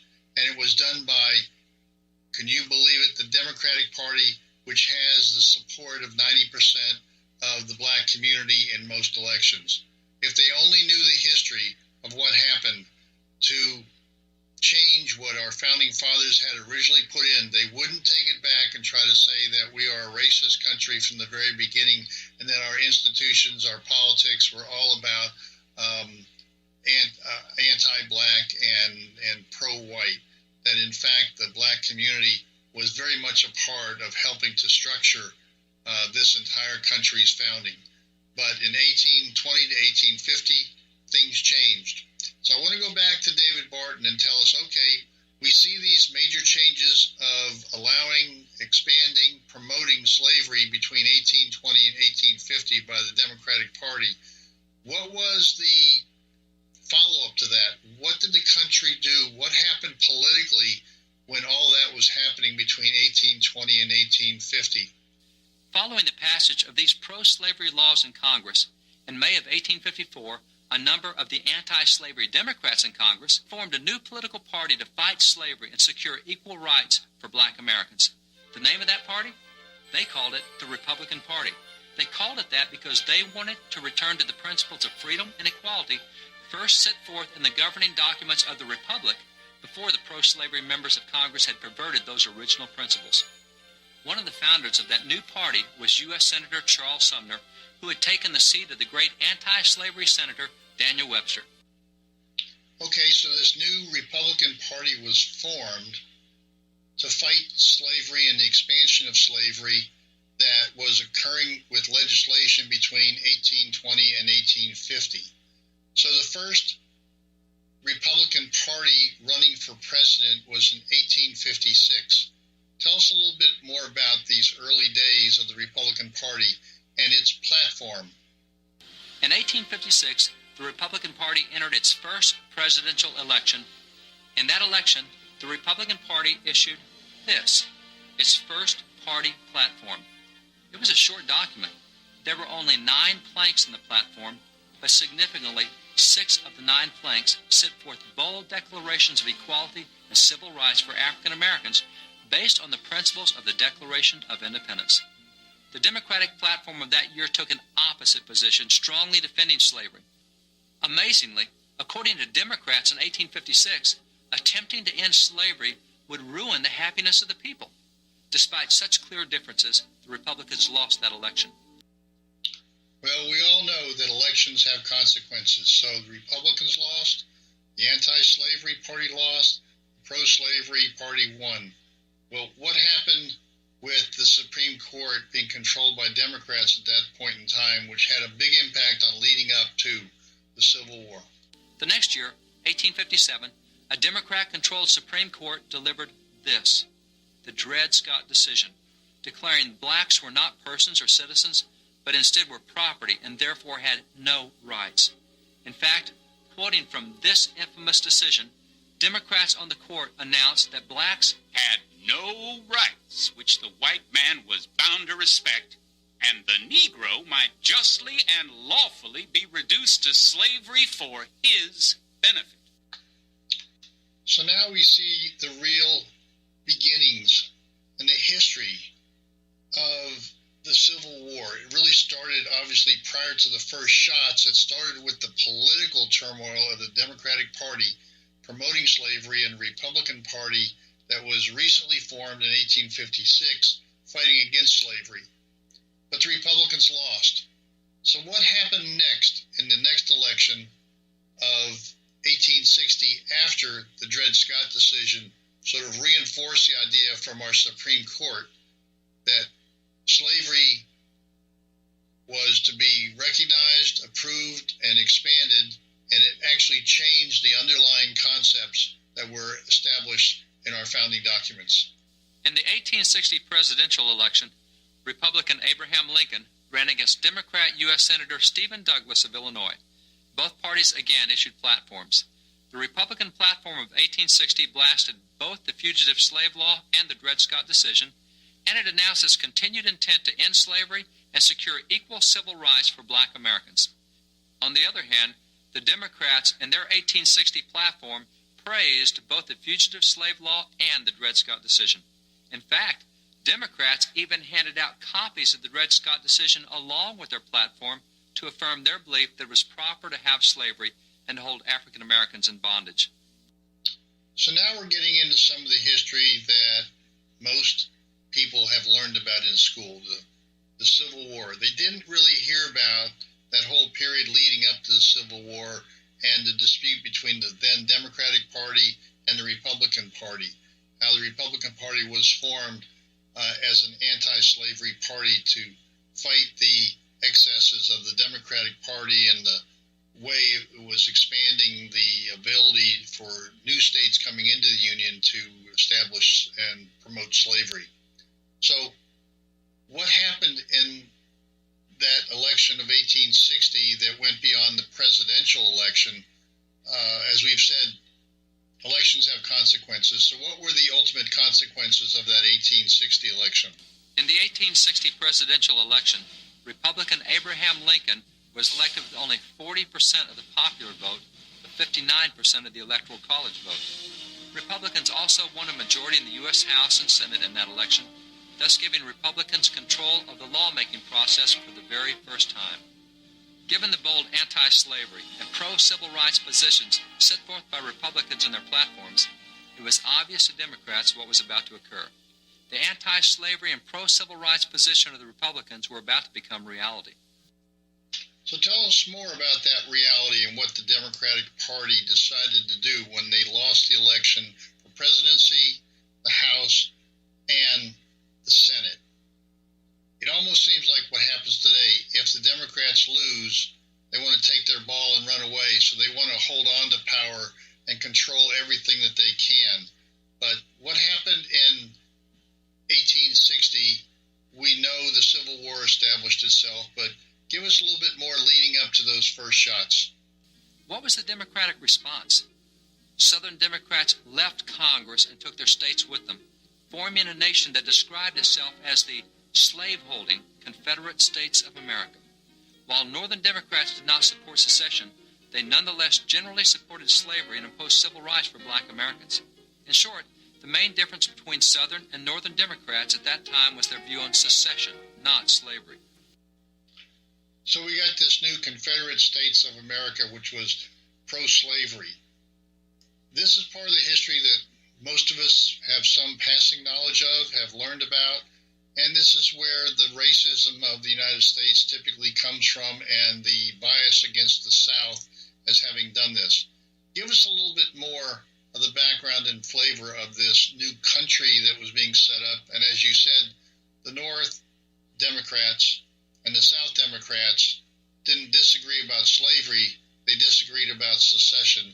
And that's what some of the Civil War was ultimately about. But give us a little bit more background here. Returning to the election of 1860, with Republicans firmly in control of the federal government, they quickly began implementing significant changes.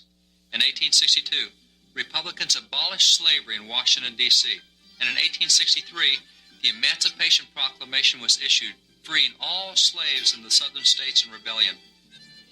In 1864, following the issuance of the Emancipation Proclamation, several civil rights laws and laws preparing to facilitate civil rights were passed. One of them was this bill establishing the Freedmen's Bureau. Another was this bill equalizing pay for soldiers in the military, whether white or black. The Fugitive Slave Law was also repealed that year over the almost unanimous opposition of the Northern Democrats still in Congress. While Republicans in the North were working to end slavery and secure civil rights, the new nation of Southern Democrats was determined to head in an opposite direction. In fact, Confederate Vice President Alexander Stephens, the Democrat from Georgia, delivered a speech entitled African Slavery, the cornerstone of the Southern Confederacy. David, I believe I've heard you say before that the pro-slavery Southern leaders actually acknowledged the fact that our founding fathers did not want slavery to exist.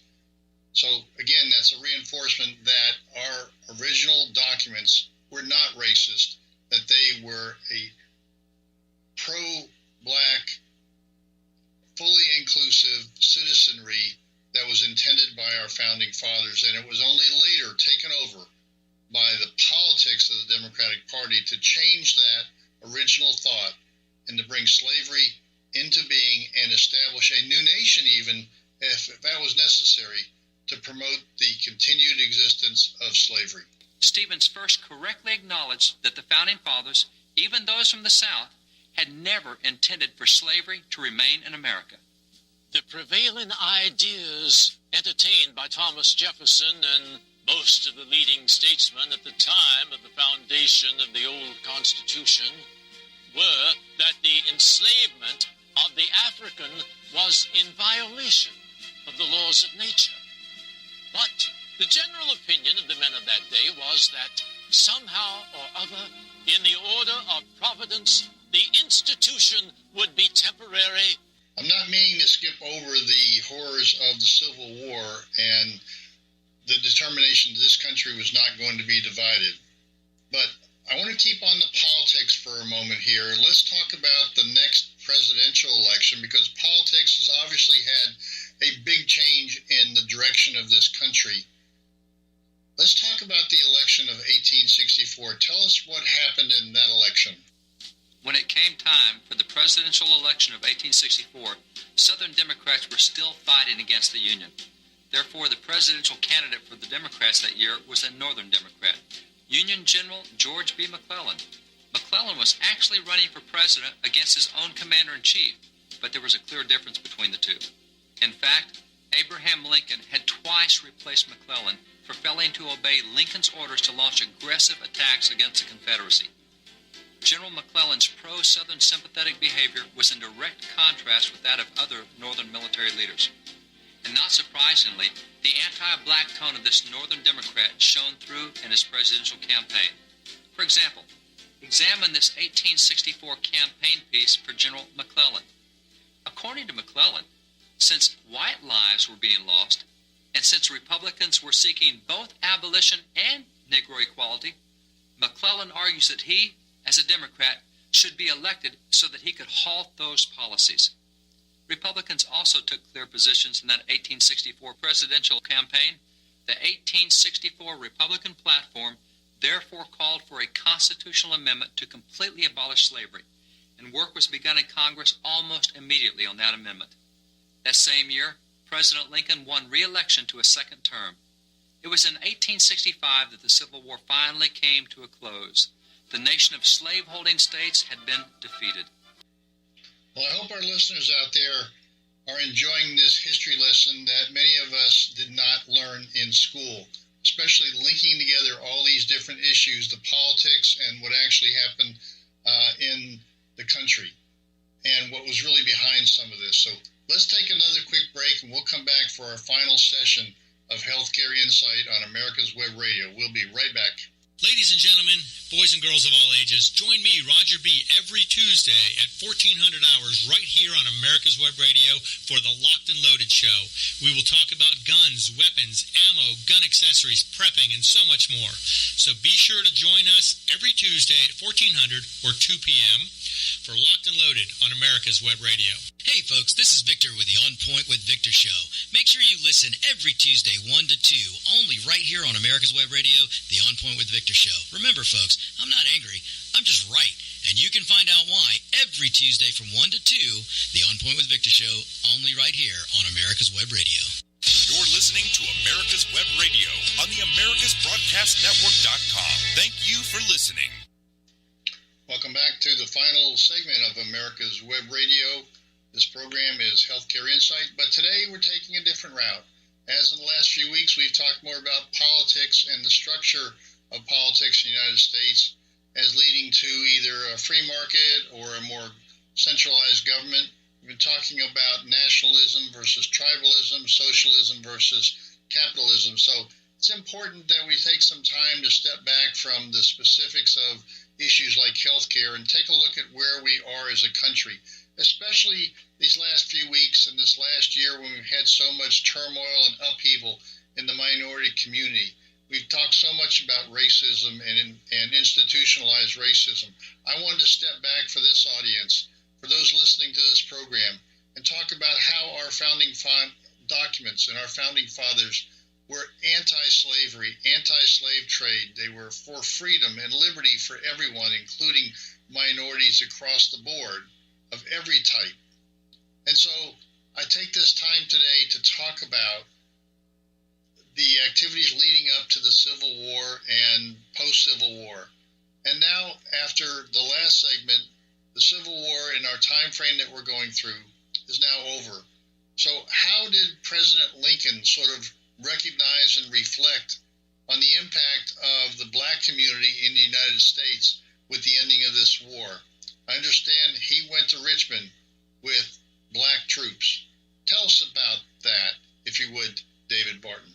President Lincoln and the black troops of the 29th Connecticut Regiment visited Richmond, the former capital of the Confederate States of America. An officer in that black regiment recorded the scene. As the president passed along the street, the colored people waved their handkerchiefs, hats, and bonnets and expressed their gratitude by shouting repeatedly, "Thank God for his goodness.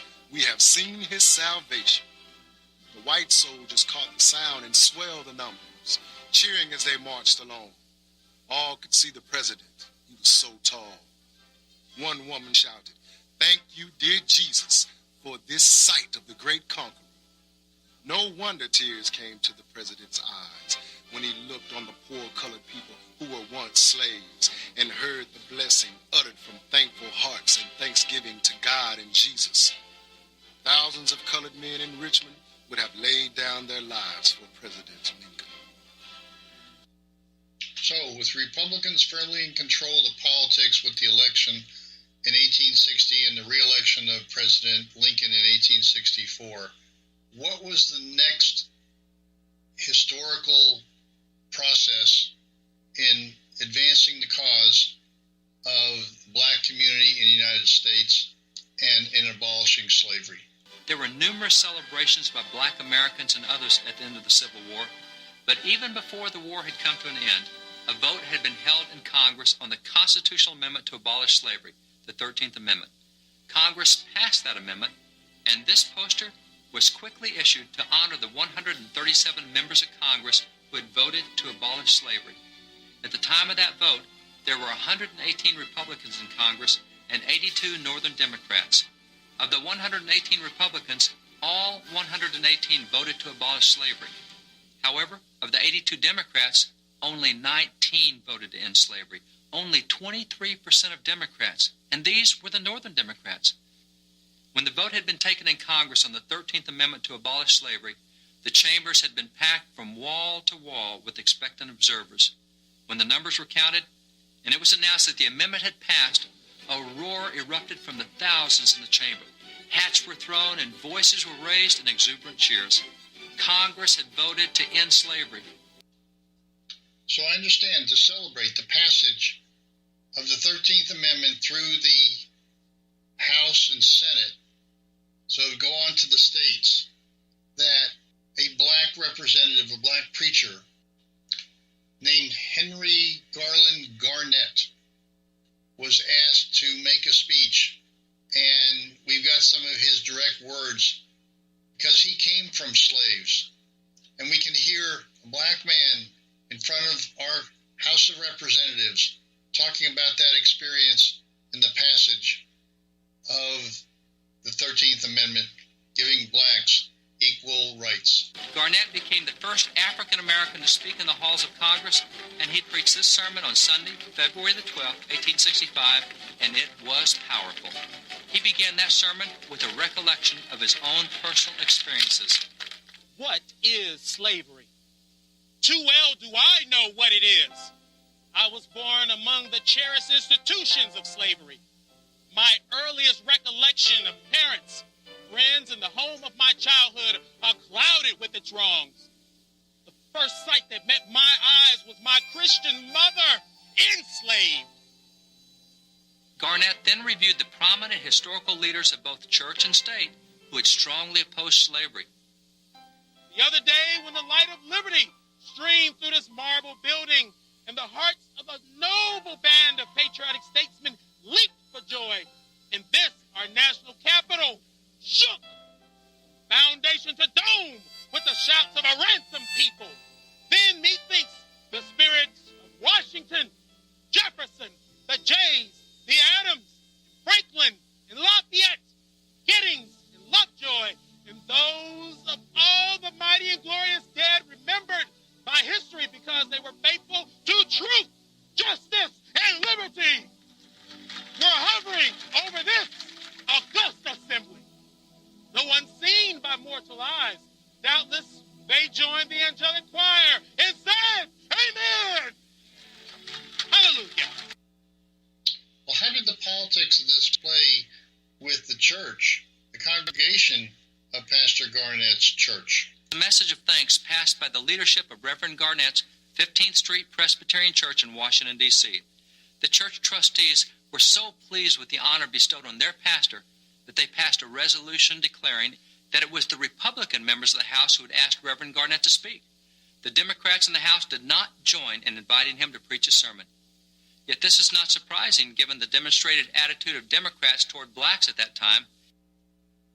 You've given us a history of the American experiment that very few probably even know about, especially the involvement of the black community in the founding of this country and the founding of its documents. They really should be considered part of the founding fathers that we are all well aware of, and we would know about more if we were actually taught in school. Now, I know that, Professor Barton, that there's some current day activities of this Republican versus Democrat party that started back before the Civil War, where the Democrats were in favor of expanding slavery in this country and the Republicans were not and were very anti-slavery. But some of those kinds of controls and limitations on freedoms and liberties carry over into today. Can you give us a couple of examples? Because I know you feel very strongly about this, and there's some things that maybe people listening to this that are Democrats really don't want to hear, but it is is true, and so you've got the facts to back it up. Give us a little bit more of this current day Republican versus Democrat voting and political environment. They still demonstrate even in the most recent years. For example, even though nearly 80% of the nation supports voluntary spoken prayer in public schools, only 13% of Democrats voted for a recent constitutional amendment to permit it. And even though almost 80% of the nation supports public displays of the Ten Commandments, only 21% of Democrats voted for a congressional bill to allow those displays. Consider, too, the congressional bill to remove IRS control from over what pastors can say, a bill that would reinstate freedom of speech to American pulpits exactly the way it had been before Lyndon Baines Johnson amended the IRS code in 1954 to restrict speech in churches. Only 5% of Democrats voted to allow free speech for churches. There are many other votes in Congress demonstrating a general Democratic hostility toward laws protecting public religious expressions, just as a century and a half ago when they would not join in inviting the Reverend Garnett to deliver his sermon. Okay, so on our timeline, we're now entering the period of Reconstruction in the South, and the Republican Party is now enforcing the new civil rights laws, the Emancipation Proclamation, and the rights of the previous slaves to actually be citizens and to vote and to have their own businesses and to pursue their dreams, the American dream. What happened politically during this period of time with the minority community across the South? Because of the 13th Amendment and the end of slavery, Black Americans, particularly in the South, could now enjoy their first real taste of civil rights, their first genuine opportunity for political participation. Within a year, blacks were registering to vote and were forming political parties across the South. For example, at a rally in Houston, Texas, on July the 4th, 1867, 150 blacks and 20 whites formed the Republican Party of Texas, and Black Americans also started other Southern Republican parties as well. Well, we know every action has a reaction, and elections have consequences, and public changes in laws have consequences. So what was the Democratic response to all this Republican takeover in the South during Reconstruction? The Democrats began to fight back in other ways. In 1866, Democrats formed a group that became national.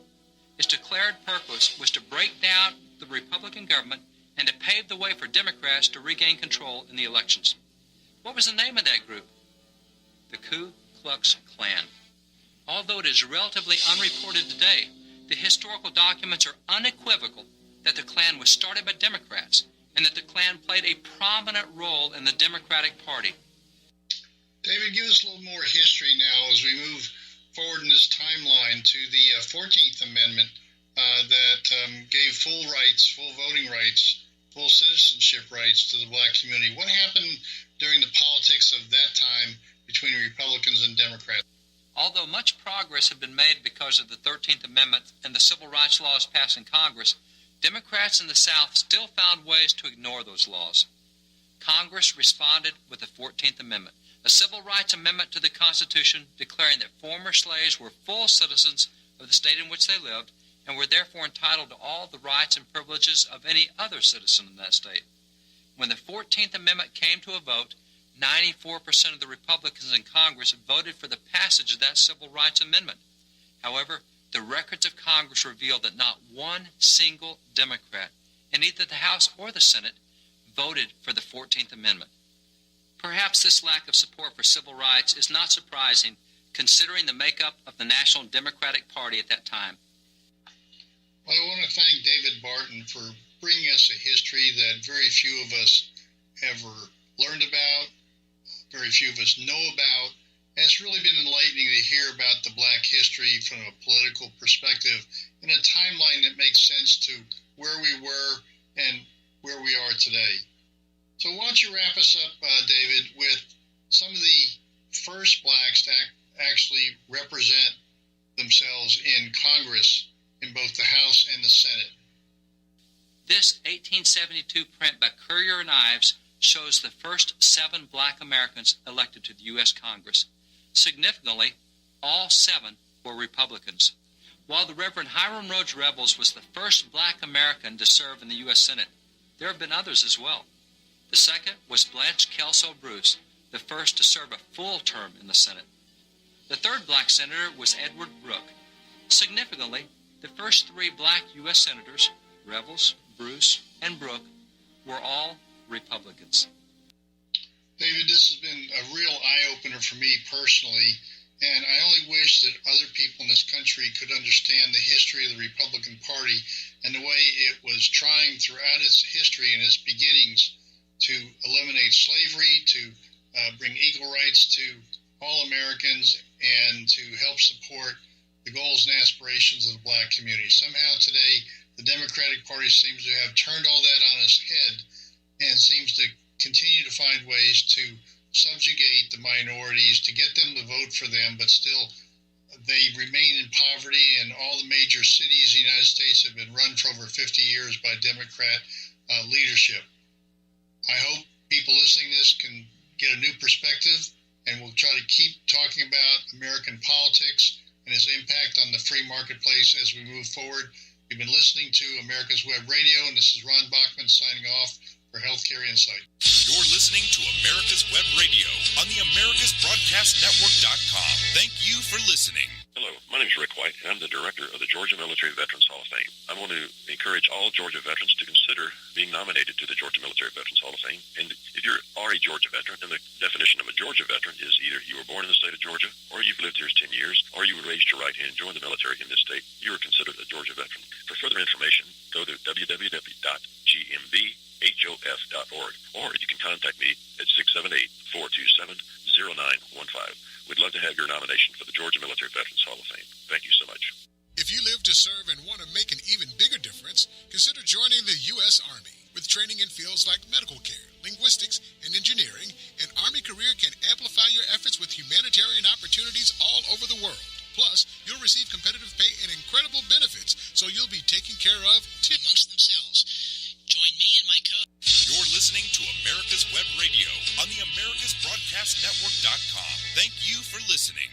You're listening to America's Web Radio on the AmericasBroadcastNetwork.com. Thank you for listening. You're listening to America's Web Radio on the AmericasBroadcastNetwork.com. Thank you for listening. You're listening to America's Web Radio on the AmericasBroadcastNetwork.com. Thank you for listening.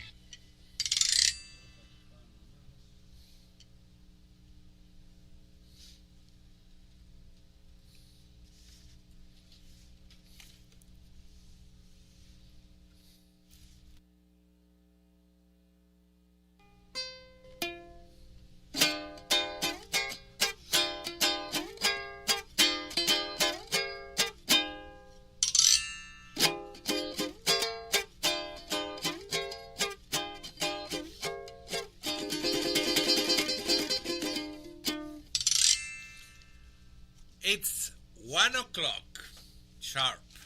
Yes, sir. We are in America's Web Radio, the most eclectic mix of conservative shows and news in America's Web Radio, and this is... Let's Talk Venezuelans.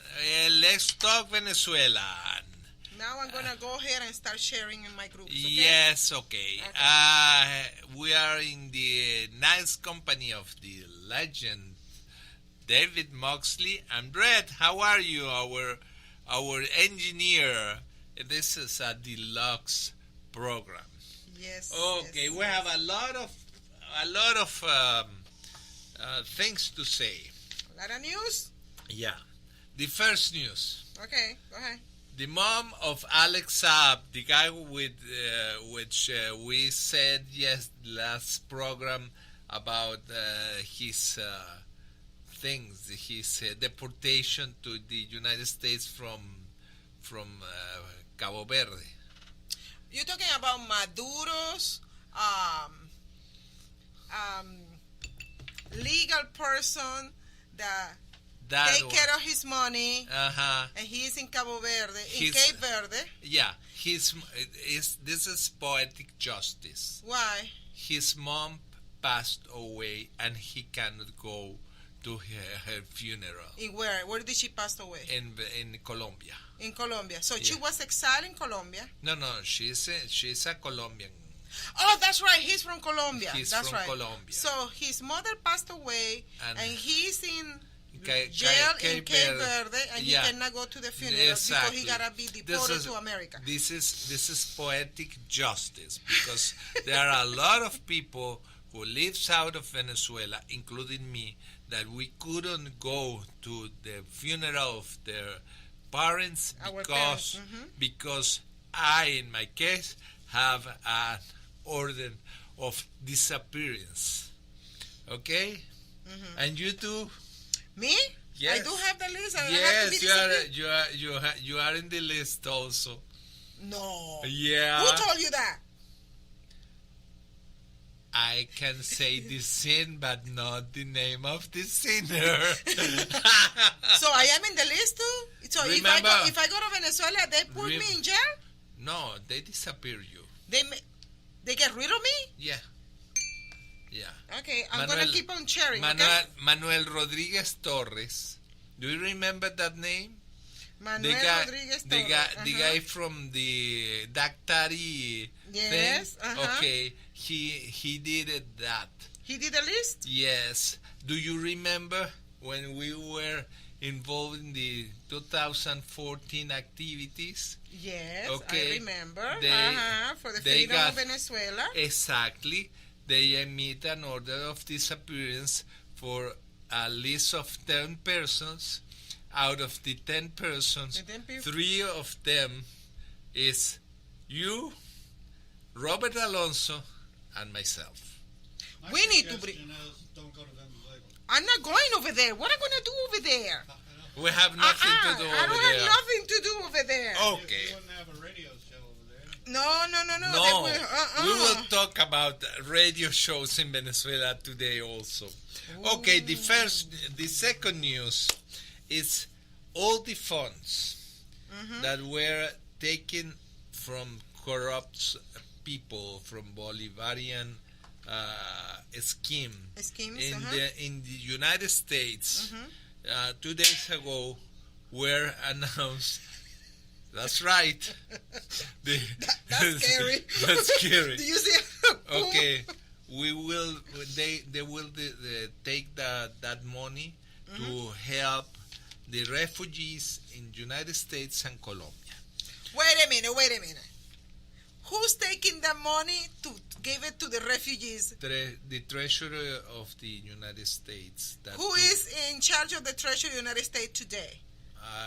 It's the federal government. Is the Biden administration? Yes. Oh my God, they're going to have party. You know the Mexican party style when you have the piñatas? Yeah. They're going to have piñatas. They will have the you know what it means? They're going to send only a little crumbs over there, and the rest is going to be distributed among the people here. Yeah. That's what is going to happen with that money. Oh, yes.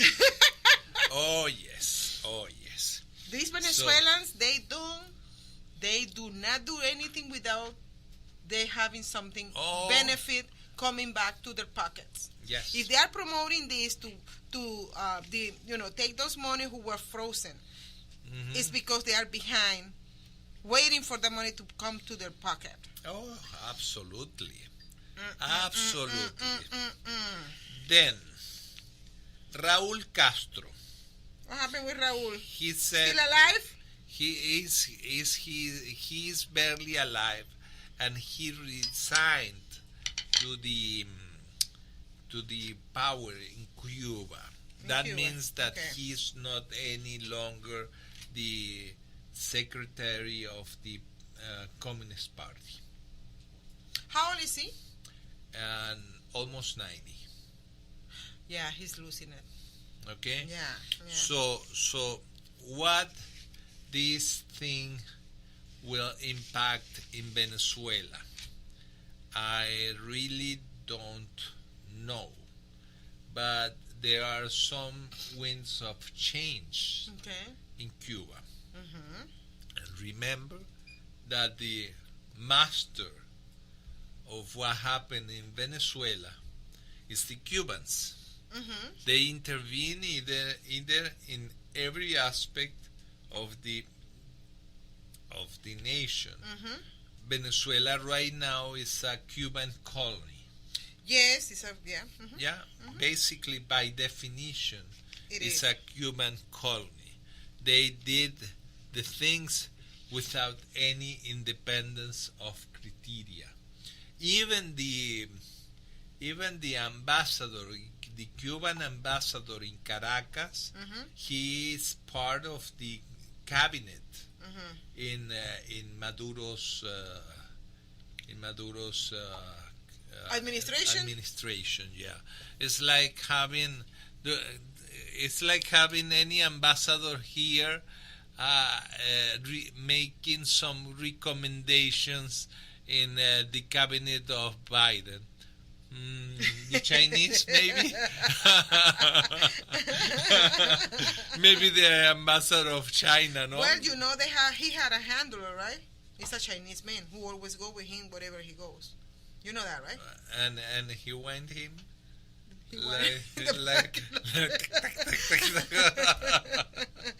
Okay, keep going. It's a Chinese mechanism or something like that? Probably. Yes, sir, probably. You never know. So, what are the implications of Raúl Castro getting out of retirement? Because for the last 62 years, Raúl Castro was first the most powerful man in Cuba, more than Fidel Castro, because he was the Minister of Defense. For many, many years. So is he the one who used to do the dirty work? Yes. Oh. Okay. Yes, but he's not only the guy who did the dirty work. He was a dirty work by himself. Oh. Okay? He has there are a lot of rumors that said that he was homosexual, okay, and he took some lovers, and then those lovers, remember that word, disappeared. Okay. Okay. They disappeared. They didn't know about them any longer. Yes. Simply, they disappear out of the blue. Okay? So he has a lot of things to respond the day that he has to say hello, goodbye, la la la la la la. Okay? And it's very near his ending, you know. He's a almost 90 years old guy who suffers also from Alzheimer's. That's why I knew something was behind, because for him to give up on that, on his own will, and he shared Alzheimer. Yeah, Alzheimer. And he shared two of the most powerful posts in Cuba. The first is the military, and the second is the political. He was the first secretary of the Communist Party in Cuba. And as you know, the first secretary of the Communist Party anywhere, like Stalin, is the most powerful man. In that Xi Jinping is exactly the same thing. You know, it's something that is very serious, because right now the President Cano, that is a guy who is 62 years old, and is 2 generations from him. He's alone without any kind of a real support, because the people in Cuba is fed up with the misery that socialism brings, and that's. And so that explains. Do you think there's any chance of a uprising or a throwing of the government? Yes. So for the first time in 62 years, there is some kind of hope, because there is a lot of conscience inside of Cuba. I know there is 62 years of socialism, and many people still think like socialists. Is there anybody that's standing out in the crowd? No. And there is So that explains why so many young people are in the street protesting and doing things, and they are not putting them in jail like they used to before. They used to before. Because he was in charge of putting people in jail. He was the one with the strong, He put those young men, okay? Mm-hmm. He select what he likes, and he, you know what he did with them, and then just disappear. Yeah, but that explains why those people in the street, young generation, we're talking about 19, 20, 21 years old, they are in the street complaining, they are singing against the revolution, Fidel, against, Raul, against the tyranny, against, you know, like back with the mentality of you haven't given us nothing. Exactly. That's the problem. The problem is the mentality, the mindset. They think and they believe because Raul and Fidel gone, their problem is gone. They still don't understand. Even when they come here to the state, they still don't understand. The problem is not the people in charge. The problem is the system that is implemented, the government system that is implemented, in this case in Cuba, which is, what is the system? Socialism. And that's what we start experiencing here in America, the socialist government. There is two types of government: the socialist, or the government control, or the free government like America, our founder father gave us. They are enemies, natural enemies, those systems. Go ahead, David. Okay, so as we know, Cuba's always been backed up by Russia. Mm-hmm. So if there's a revolution, will Russia try to step in and put somebody in or do something in Cuba? Probably, because they already are stepping in Venezuela. The only difference is Venezuela has so much things to provide to Russia, like iron, steel, resources. Resources. Cuba, what resources can Cuba provide to Russia? Fish, lobsters, beautiful sugar, tobacco, prostitutes, you know. And when I say prostitute, I'm not talking about only women. I'm talking about prostitution, like human trafficking, right? They got more effort. They put more their effort in Venezuela because Venezuela can give them more than Cuba. So in a situation that they have to decide, should we support Cuba or Venezuela? Which one are we going? If they are in a very good shape financially, they will support both. We will talk about this part of economics after these messages. My name is Kyle Hayes, a motorsports student at Alfred State College. Every year, Alfred State students compete in the Great Race, which is a cross-country time endurance rally for vintage vehicles. As you can imagine, it's pretty costly. I'm asking for your help. Your donation can make it possible for these students to live their passion and promote the vintage automobile industry. Please visit our site at give.alfredstate.edu and search Great Race to learn more and help us reach our goal. Thank you. If you live to serve and want to make an even bigger difference, consider joining the U.S. Army. With training in fields like medical care, linguistics, and engineering, an Army career can amplify your efforts with humanitarian opportunities all over the world. Plus, you'll receive competitive pay and incredible benefits, so you'll be taken care of, too. Learn more at GoArmy.com. The Docs for Patient Care Foundation is your way to join the fight and become a member of an organization created by doctors for patients, dedicated to fighting for your healthcare freedom and preserving the doctor-patient relationship. Get a pen and paper. Write down docs4patientcarefoundation.org. That's DOCS, the number 4, patientcarefoundation.org. Go to our site and please make a generous tax-deductible donation and join the fight today. Thank you.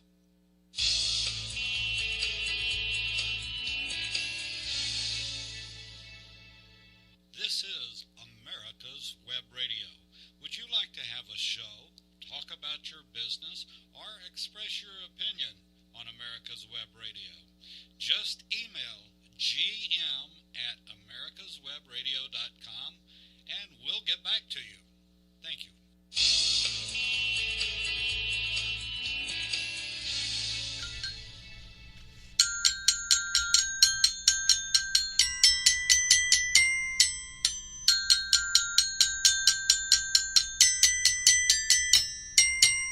Okay.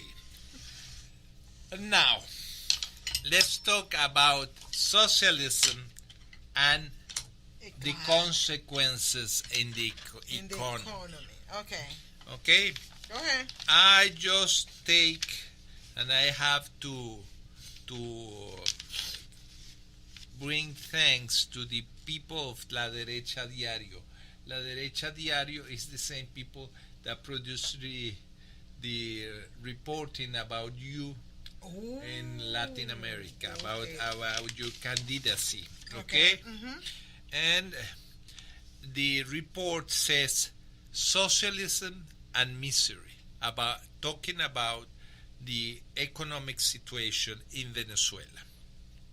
And it says, the Venezuela economy accumulates a 94% contraction since 2014, the most significant depression in American history.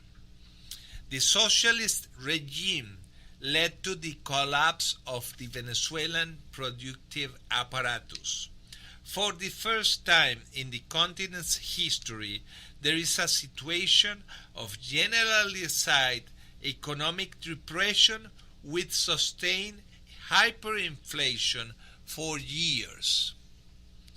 Venezuelan economy performance remains clouded by a financial disaster unprecedented in American history. The socialist regime inaugurated by Hugo Chavez led to a widespread poverty and the destruction of the country's productive apparatus.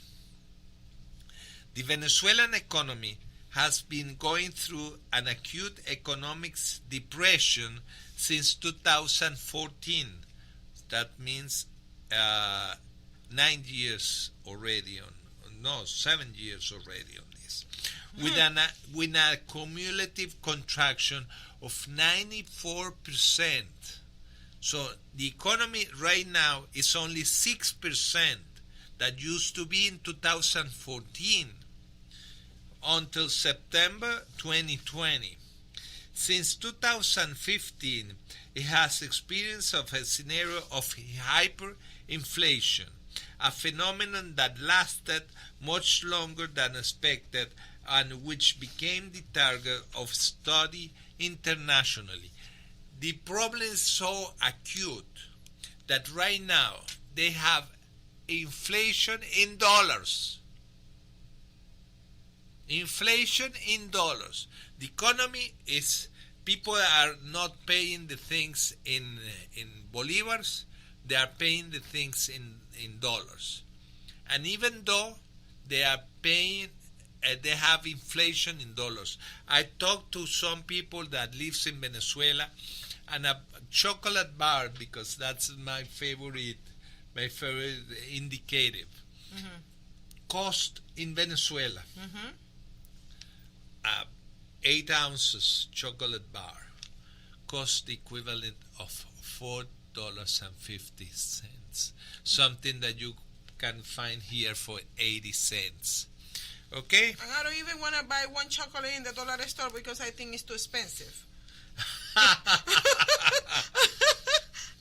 Chocolate. The disastrous economy activity in Venezuela between 2010 and 2020, and this is the economy directed by the Cubans.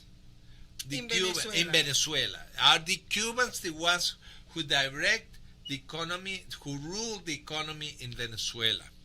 In those years. Since continuous. It's the system.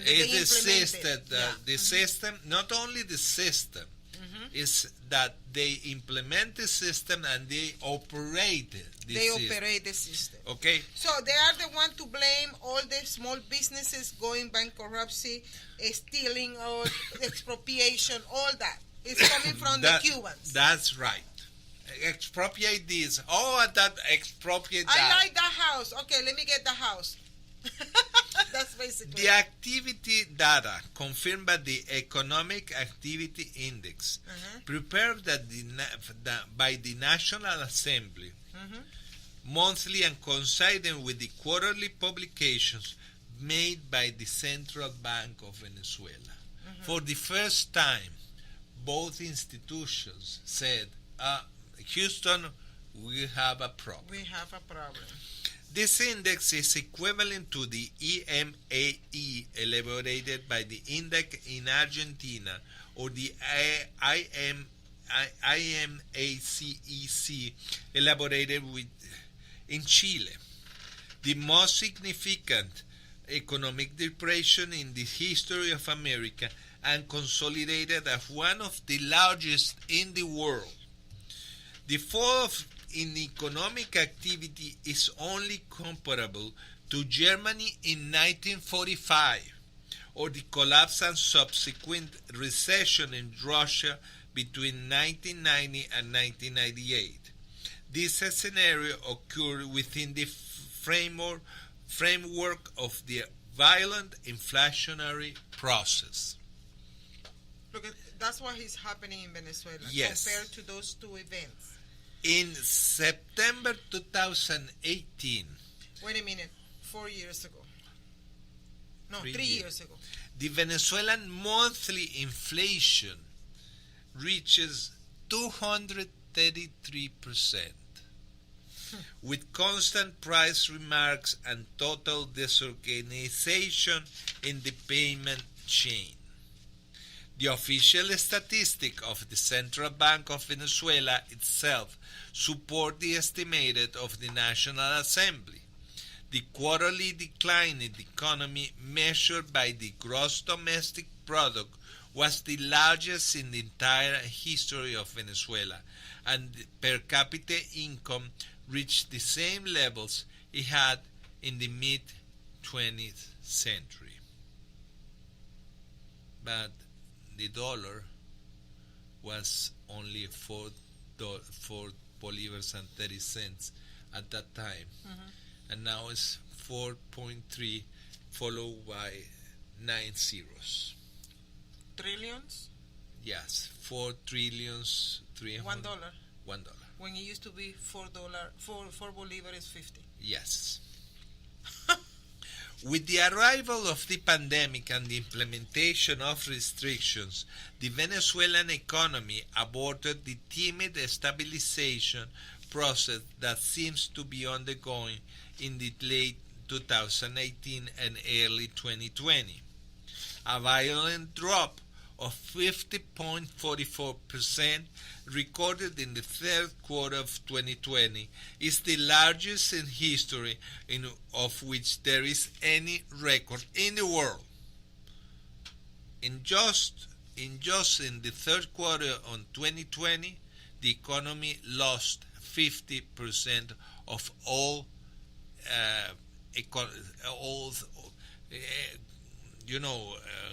companies. There were bust 50%. Did they lose their oil industry totally? Yes. We will talk about that. Venezuela used to produce almost 3 million barrels per day. Today they produce only 10% of that, and the refineries cannot refine any longer. So they have a problem in the supply of, for example, diesel to move the trucks. So they don't have diesel. They don't have gasoline. The wait for in the lines in the gas stations, a person goes over there and have to wait 2 or 3 days to get fuel.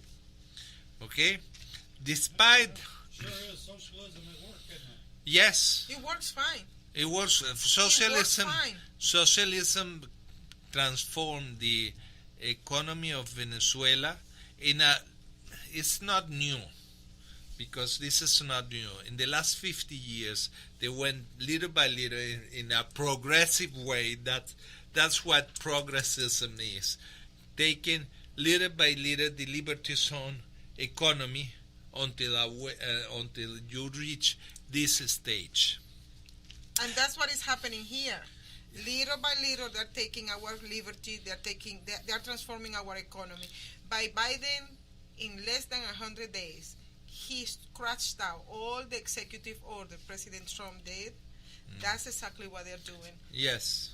Going back to socialism again, because President Trump was taking out the American mentality, this new generation, out of that mentality of government dependency. Remember what Ronald Reagan used to say, and you add a little bit, you get in a little bit twist. The best social program is a good job. And she used to say, a good job, well paid, a well-paid job. That's the best social program. Not handing out checks, because those checks produce inflation. At the end of the line, you got, as we got right now, gasoline in almost $3 in just 100 days. Yes. Okay? Mm-hmm. So that means that... Do you want me to tell you what I say every time I put gas in my car? Say it. No, yes, say it. No, I can't. Yeah, I will say. I say it loud so everybody listen to me. And they just look at me and they turn around and they put... She said, I got so mad every time I put gas in my car. I always remember Biden. Yeah, and his mom. I didn't say that part. He said it. Okay.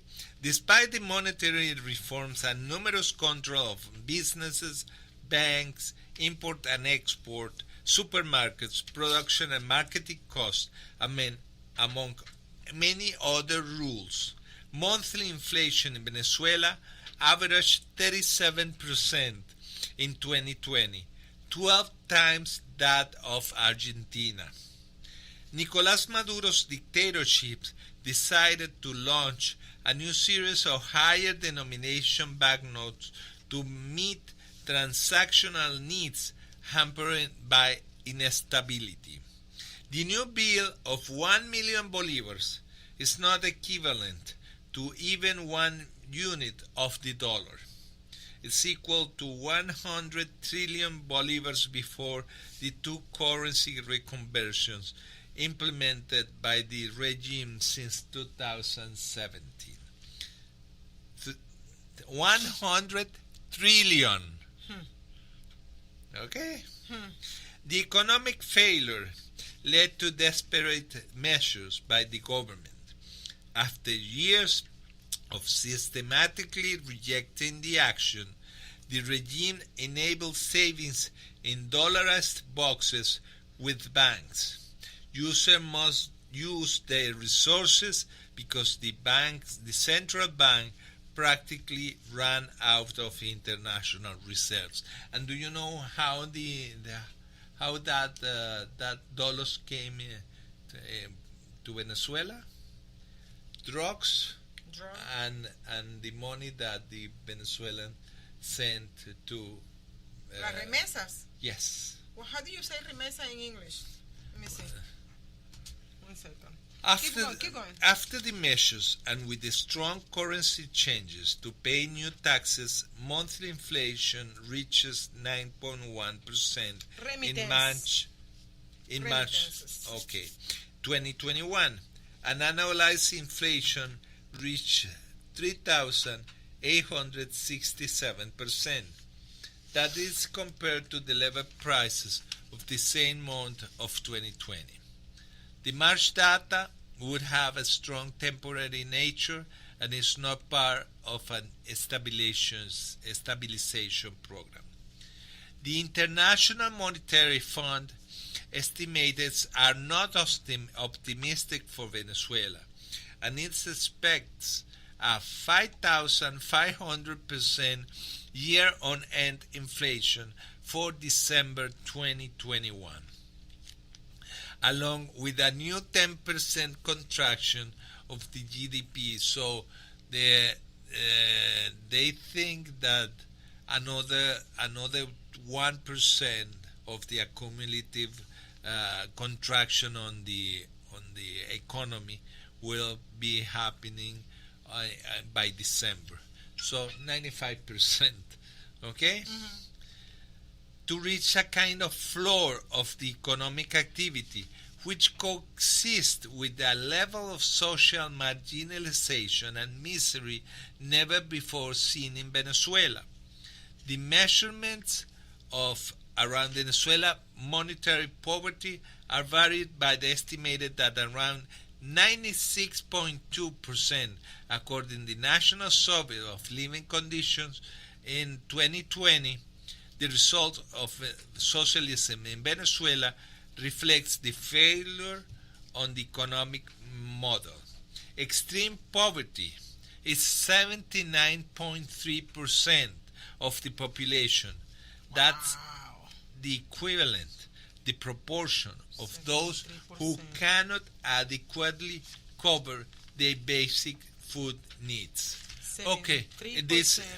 Wow. Okay, so we will comment about this news after these messages. Perhaps you are struggling to cope with the disease of addiction. If not, you probably know a family member or friend that needs help in battling the cravings and the personal and professional damage done by the effects of drugs or alcohol. Get a pen and paper and be ready to write down the following.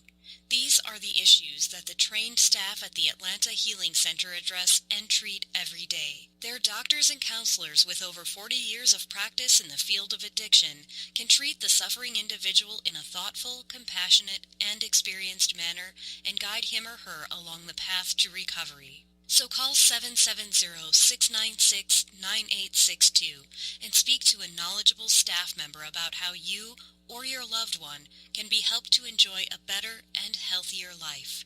More information is also available on the website at www.atlantahealingcenter.com. Hi, this is Rocky Blair, former four-time Super Bowl champion with the Pittsburgh Steelers and Vietnam veteran.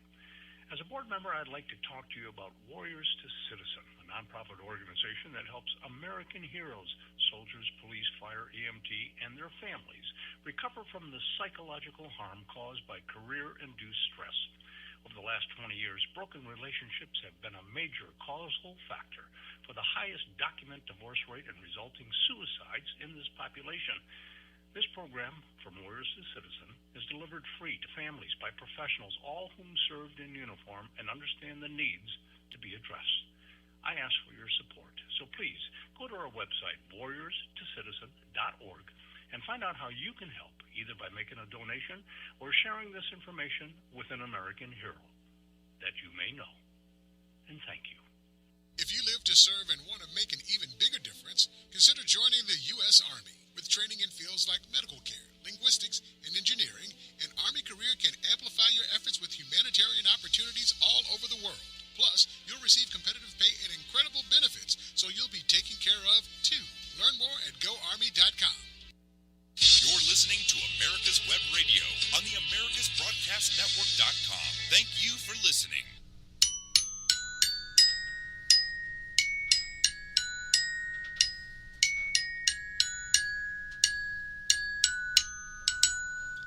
Before continuing with this discussion, I would like to know how are we doing with the donors on the America's Web Radio, my dear friend. Well, as a matter of fact, we could use some, and we encourage folks that like this show and all of the other shows to go to our homepage and become patrons. You know, it can be $5, $10, $15, $25, $50, whatever you want to do per month. And it's a very simple program. And, you know, I've been funding the station out of my back pocket for years now. And yes, we have some good sponsors and we have some people that pay for their shows, but we have a lot of shows that we do, like most of our veteran shows, that comes out of my pocket because I respect and love our EMTs, our first responders. And like I say, you know, the United States is a first responder. We're the first to go to any country and any state in the United States that has a problem. And we are first responders, and that's where we get the same results with our police departments, our fire departments, and our EMTs. So if you can, and I know there are a lot of people that are asking for money right now, but you know, we were hit by COVID as well, when people couldn't come in and they couldn't go into stores, and stores said, I can't afford to advertise if I haven't got customers. So if you can go to our homepage and go to the patron, there's a place that says patron, and then you can decide, and it'll just come out of your credit card every month. No fuss, no muss. You won't feel a thing. Be like that COVID needle. Barely know that it's even $5 a month is good enough to keep the electricity running, you know, because this operation needs a lot of electricity, a lot of juice. Okay. But, you know, and we want to continue to bring the programming that other people don't do. And what other they station? Don't dare to do.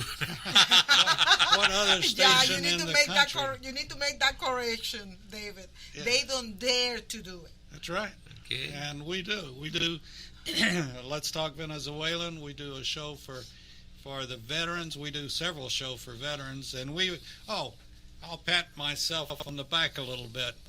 We found out a number of weeks ago that the Personnel Center, which is in the National Archives building in Washington, D.C., had been shut down for well over a year because the employees just decided they didn't want to go to work, and they could make their money off of the government, and they didn't have to go to work. And so what did that mean? That meant that veterans, like myself, that if I needed a record, I couldn't get my own records because they were shut down. Nobody was doing anything about it until we learned about it. And then I started calling representatives. I called retired military. I had a general that works with us. He called his people, and it's open. Within about 2 weeks, we got it open. Wonderful. And, wonderful. So the existence of America Web's radio, it's important because you are doing the civic thing. The school are not doing, and the radios are not doing, and the TV are not doing, and a lot of our representatives are not doing. And we will talk about that kind of things after we finish with this part of the economy, because the economy right now in the United States of America, I have a deja vu. Yeah. This is what happened in Venezuela before the Black Friday. The Black Friday happens in 1983 when the Bolivar went bust because they have a lot of debt, and they have to devaluate the Bolivar for the first time in 50 years. If people don't wake up, it's like socialism is. And this is all planned. This didn't just happen. This has all been planned for years and years and years. Sir. Yes. You got that right. If people don't wake up, when the Doctor's Lounge this morning was talking about exactly the same thing, and the way socialism is affecting the medical industry, and it's going to affect every industry. Medical, it's already taken over our educational system, and folks, you gotta find a station like we are that tells the truth. That's one thing. And we have folks like Josie and Carlos that come in, and, you know, this sounds a little, I don't know, theatrical or whatever you want to say, but there are folks that don't like what we say. And, you know, But if you like what we said, go to the website, be a patron, or better for us, better for everyone, is be a sponsor of any of the programs that we have here. And then you need to ask a question. If they don't like us saying what we experience. It's not that we got it from a book. We experienced that. Yeah. If they don't like what I went through as my experience, they don't want to hear that, it's their problem. It's not our problem. Second, if they don't like us, it's because we are trying to change the goal that they have for this country. We are trying to change that. We don't want to get where they want us to be as a Venezuela situation today. That's all. That's why they don't like us. They don't like me because I am beautiful. No. They don't like me because I am, well, open, bold, and raw spoken about the damage that socialism is doing to our beautiful country, America. Amen. Amen. And we are in the last quarter of the program. Will we continue or yeah, we have? No, let's go ahead and go and we won't worry about this break. Okay, thank you. Thank you. You give us 1.5 minutes. Thank you, the legend. Okay, now, the last news, and this is very important because we began with the people which funds were frozen here in the United States, and now it's going into the refugee program. You're talking about the money that was... Yes, but we were talking also about why the media is not doing their right job, okay? Because the media is getting a little part of the cake too. Yeah, no, and let me explain you that's the thing, because the last news is the closing of the most important radio station, broadcast station in Venezuela. The name was, just a moment, let me... They closed down another radio?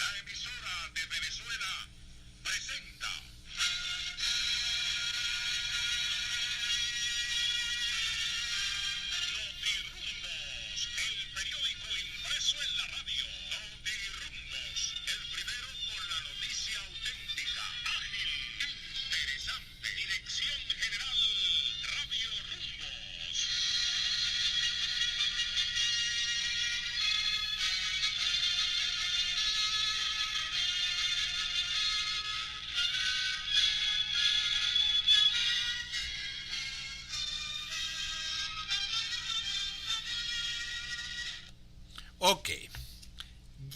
2 days ago, the Venezuelan government declares that the tyrant government. Yeah, the dictatorship of Nicolás Maduro. What they did? They said that the people who operate Radio Rumbos must get out of the installations, gave the installations to the government, and that's it. It's the end of Radio Rumbos. Radio Rumbos was a radio station that was in the air from 1949 until 2 days ago. Okay, and the 1939? 1979. 1949. 1949.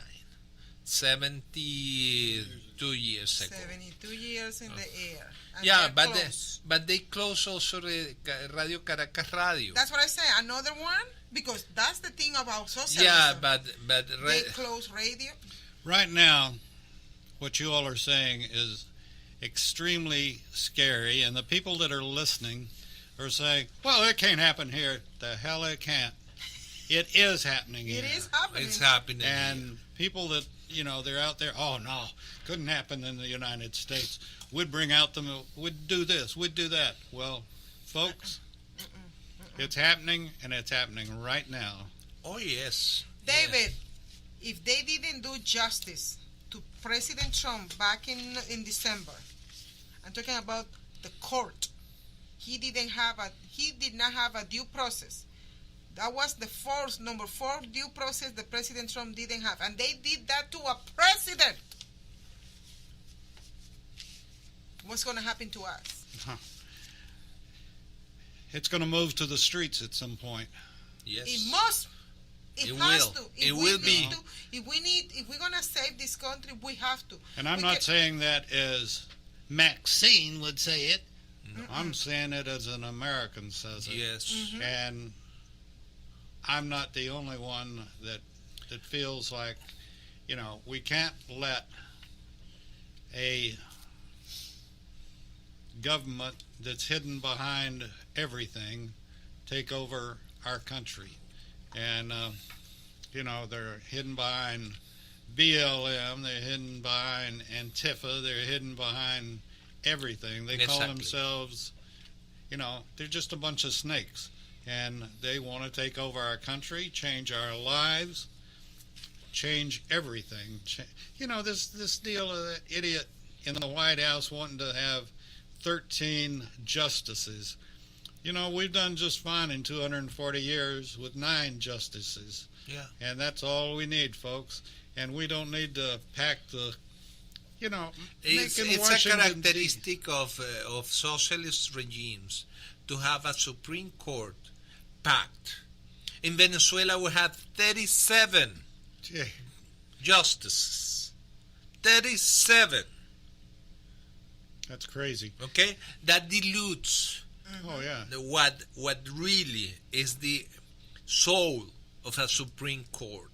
Because the Supreme Court is made by people that is very, very capable and supposed to be non-partisan.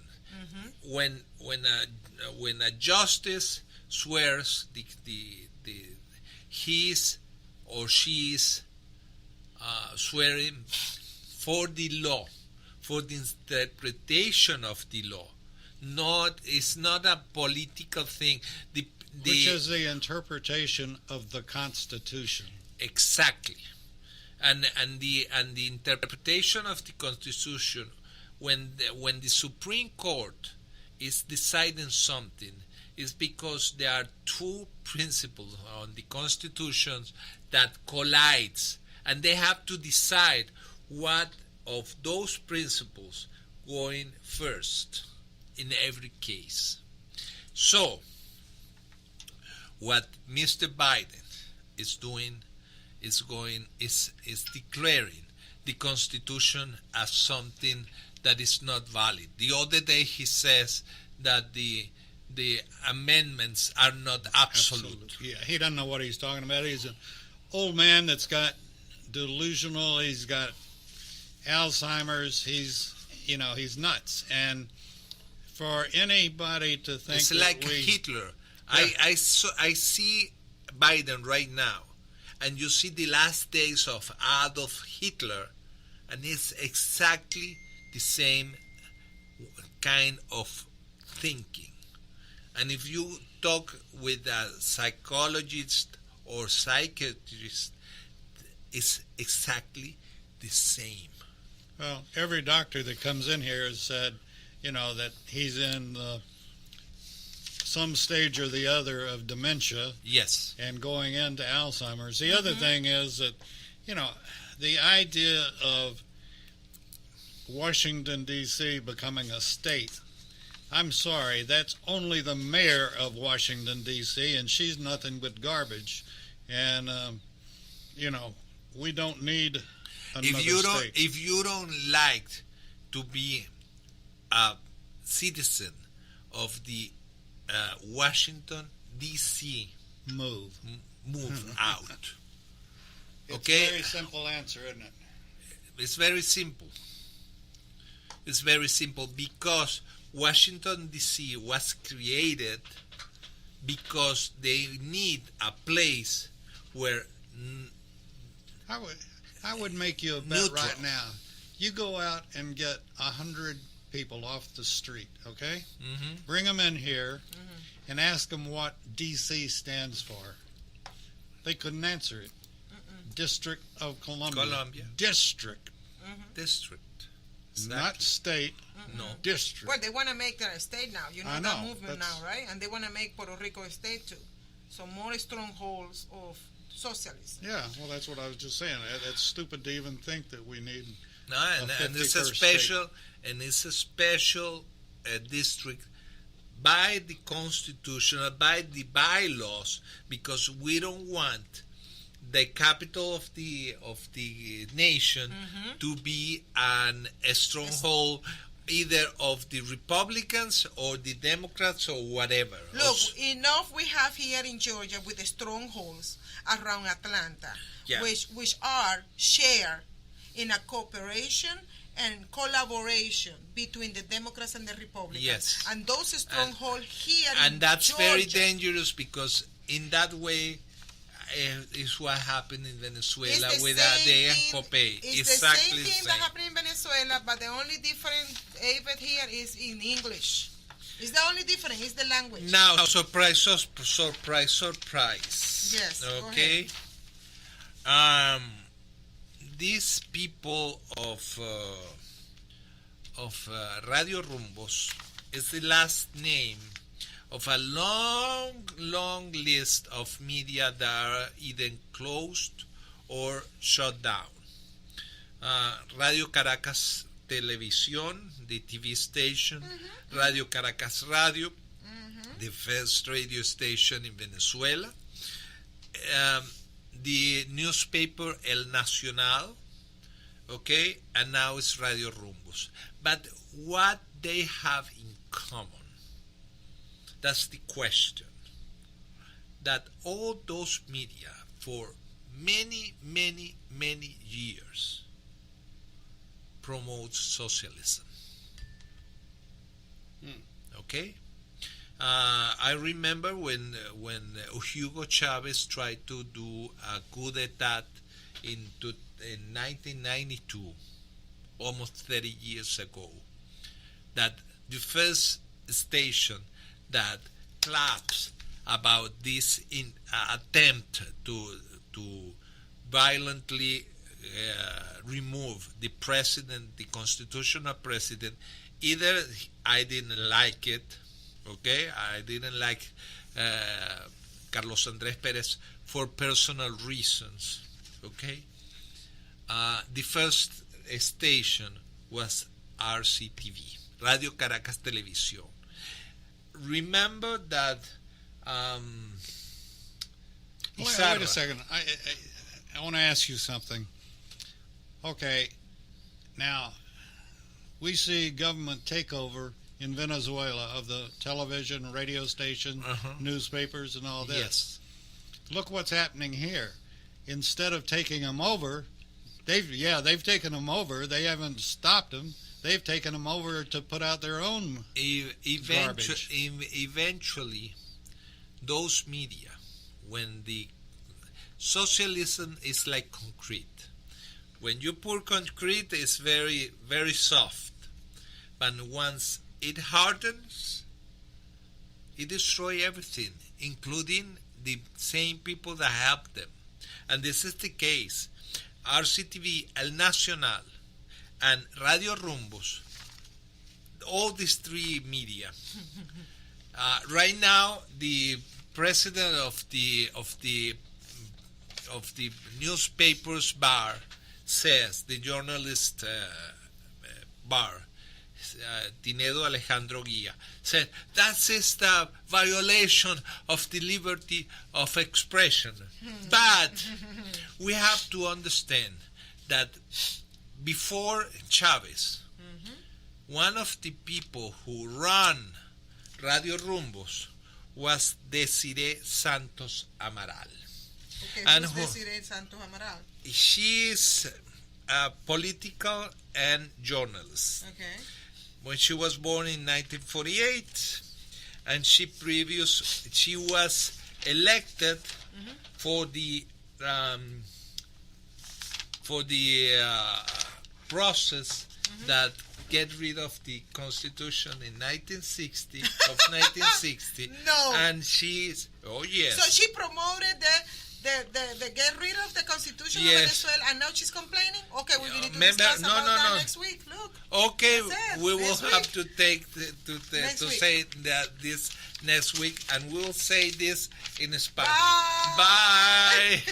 You're listening to America's Web Radio on the AmericasBroadcastNetwork.com. Thank you for listening.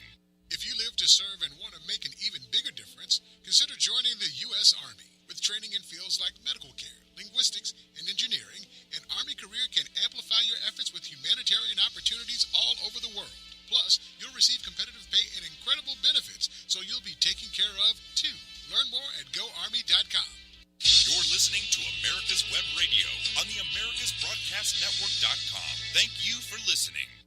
Dealer was saying, and then you had these people sitting, it was just hilarious to watch, but sad at the same time, because it made no sense. Like I said, you could go over to the roulette wheel, no plexiglass box to get in, and sit with whomever.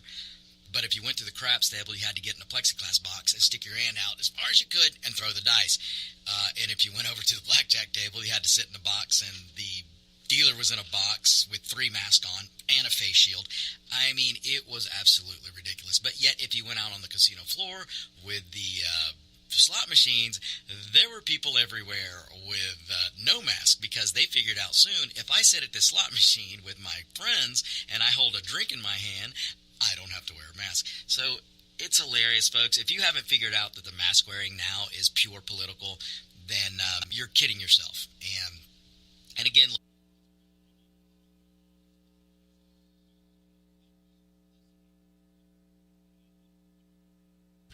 welcome, everybody, to another episode of the Doctor's Lounge. I'm Dr. Scott Barber, and you're listening to me on America's Web Radio. Today we have one of my favorite guests back today, Dr. Rich McCormick. Many of you may remember he's been on our show before, and I don't know, you're one of the most ridiculous people I've ever met. Naval officer, Marine officer, doctor, pilot, American Ninja Warrior, rugby player. I mean, I know I'm leaving a bunch of stuff out of there. He's also running for Congress. And he's going to be with us today. We're going to talk a little bit about the state of healthcare and what's going on with his campaign run. Rich, welcome to the show. Thanks. Great to be on. Always a pleasure. Awesome. So, you know, this show, we always talk about the value of free market medicine, and I'm always trying to warn our listeners about the devastating effects of socialized medicine and how socialized medicine is actually not medicine at all. And I feel like the COVID epidemic has been a really good example of everything that is wrong in healthcare.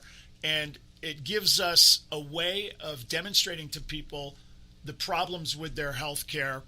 And also, I want to give people a little bit of a warning that our healthcare is more far gone than most people think. You know, you got that card in your pocket, you're not sick, so you're not accessing the system, and you still are under this belief that you have free market private medicine. But in reality, Medicare and Medicaid, which are government entities, have completely taken over our hospital systems, and doctors really have very little power. And just by way of example, in the last couple of weeks, I've had a lot of personal issues. Number one, my roommate from college, he had prostate cancer last year. He had his prostate removed and has been doing well, but he's been getting his checkups, and his PSA level is going up. PSA is a way of measuring the function of your prostate, and presumably if you have your prostate removed, your PSA ought to be 0.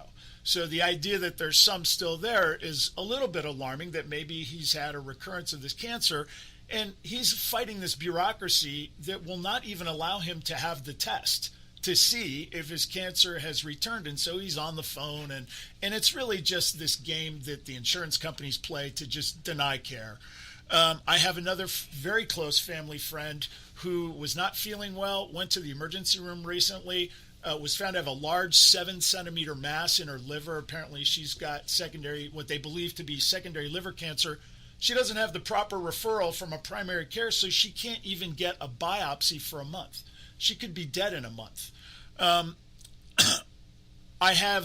take call at a bunch of hospitals around the city, and I share some of my stories with the listeners from time to time. And we had a patient come in with a hip fracture. I was supposed to do it this weekend, and I called on the weekend, and it's like, hey, when is this case going to go? And they just refused to tell me when it would go. And I was like, well, can you at least give me an idea? Is it going to be in 5 hours? Is it going to be 10 hours? And they just told me no, couldn't care less. And it got to be late afternoon. My patient hasn't eaten all day. And I called and I said, can you just give me a time? Is it going to be 10, 11? No, we're not going to give you a time. And I finally was like, you know what? Just feed the patient, and I'll do the case tomorrow. And we find out kind of through the grapevine that this was some kind of personal issue with one of the doctors there, the anesthesiologist, who just didn't want to work on the weekend. And this is the kind of thing that you get with socialized medicine, because it's a government bureaucracy. There's no real what we call discipline of failure, right? In the free market, if you do something and you don't do it well, you go out of business. In government, you do something, you don't do it well, it doesn't matter. You just get more and more money to keep failing and failing massively. So that's because people keep on turning back to the government to fix the problems that government created. It's the inmates running the asylum, so to speak. The more regulation, the more they take physicians out of a position of authority, and the more they make administrators command everything, the less you have the people who are dealing with the patient and the patient, who should have this great relationship. They actually destroy the relationship, destroy our ability to make decisions and compare and contrast each one of us in what we do. And instead they make a standard that was arbitrarily created by not a scientist, not a doctor, but a bureaucrat, by DC people and by people who pay DC people in order to find solutions for medicine, which is ridiculous. Yeah, in many cases, the hospital bureaucracies put us at odds with our patients and create horrible situations. I'm just imagining what it must be like for my friend's doctor. He's saying, hey, listen, I'm worried for my life and I want to get this test, and the doctor's completely powerless to make it happen. My friend who's got the liver cancer, same situation. Her doctor wants to help, completely powerless to fix the situation. There's nobody to talk to. I'm here trying to get a hip done on the weekend. I'm ready to go all day long. It's just not happening, and I'm completely powerless to make this happen. And it's just so frustrating. It makes you want to pull your hair out. And when I was coming up, I've been in medicine probably 20 years now. It's 30 if you count all my training. And I remember when I was coming in, the doctors who were older and retiring at that time told me, man, I would never become a doctor today. This profession has just gone down the toilet. And I'm thinking the deterioration of medicine since I've been it has been so monumental. It's barely comprehensible. And one of the things we talk about with the bureaucracy is the sort of the punitive nature of the bureaucracy. So rather than solve problems, the bureaucracy works to grow the bureaucracy and protect the bureaucracy. And by way of example, when I first started in medicine, you have a call schedule. So we have a bunch of orthopedic surgeons. We take turns. We had relationships with our patients. And so if a patient came in with an injury and I saw that they had a relationship with another doctor, it was common courtesy for me to pick up the phone and call that other doctor and say, hey, listen, I have your patient, Mrs. Jones, here. Would you like to see her? And most of the time he'd be like, I'll be right there. Hey, thanks a lot. And they would do the same for me. Now, we don't ever call the other doctors because there's so much you can't get into the OR. There's so much negative incentive that doctors don't want any part of it. And then you get into this sort of what we call the punishment. So, I go in and I see a patient. This happened to me a couple months back, and being an orthopedic surgeon who's been practicing for a long time, who's fairly experienced, I come in, I see a patient, and the diagnosis was knee infection. Of course, COVID was at the top of the list of diagnosis, even though the patient had a negative COVID test, but still the number one diagnosis was COVID. We'll get onto that in a minute. But they're worried about a knee infection. So I look at it and I talk to the patient, and he says, I fell out of bed and I smashed my knee. Well, okay, that's a great reason to have a painful, swollen knee.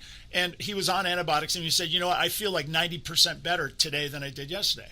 So I figured that was the end of it. Well, the infectious disease doctor didn't like my diagnosis. And this particular infectious disease doctor fancies himself an orthopedic surgeon. He didn't like the fact that I wasn't taking this patient to the operating room. And so he consulted another doctor, orthopedic surgeon, who, when speaking to him, he said, you know what, I just didn't want to have a fight with this guy, so I took the patient to the OR anyway, and it was not infected. And I'm thinking, this has just got to stop. We've got to figure out a way to get control of our healthcare and put it back in the hands of doctors and patients. And then based on all this, I get an email from the hospital. You're being brought up in, I forget what the way they phrase it, but before our board. And I have to go defend myself for just a routine decision, and the patient did well. And, I'm busy. And I ended up having to spend like 2 hours doing this. And all the other doctors that I talked to, they all have the same story. And I kind of remember being an adult, and, we work in a high-stress field, and you're tired and I'm tired, and there are times we're going to butt heads. But you know what? We used to be grown-ups, and we could just say, hey, listen, Rich, I'm really sorry. I was tired. And you'd be like, yeah, me too, no worries. And we'd move on from it. Everything didn't have to go to the board, Oh, my gosh. So the VERG system, which was supposed to make things safer for people, or the training that we do in the Navy, for example, where we had to, we spent 4 lectures just on learning how to talk well to a transgender person, which we didn't even have in the Navy at the time. The bureaucratic over-regulation has turned us against each other. The VERG system, which is basically, for anybody who doesn't know, me writing up something that was a dangerous situation in the ER, for example. Well, a nurse just wrote me up the other day because I ordered a pregnancy test on a woman who had abdominal pain and was vomiting. And I'm like, she comes to me, she complains, she won't let me draw labs. I said, well, she'll take a urine test, just get the lab, I just add a urine pregnancy. She's like, well, that's going to hold us up in the ER. I'm like, that's okay. I mean, that's what we're here for. And she's deathly afraid of needles, and I've talked her into getting those labs if those come back without any sort of explanation. So she literally writes me up because the administration has made it that way. So since we had a disagreement, she can complain about me to somebody, even though it doesn't make any difference. She wrote me up saying, how dare he order a pregnancy test, and because that's not what I wanted. Well, come on. Yeah. And my wife, who's an oncologist, by the way, who suffers from everything you've ever said, she's an oncologist. If she wants to treat she's one of the best oncologists around. Doctor of the year for all of the county in North Carolina where we were before this. And she literally went to Vanderbilt trained, creme de la creme, 4.0 and everything she's ever done, and yet she cannot get a pre-approval to order what she wants to save somebody's life because of what you just said. Because some bureaucrat says, no, the doctor shouldn't be in control. It should be a politician or an administrator that decides what test you order. Ridiculous.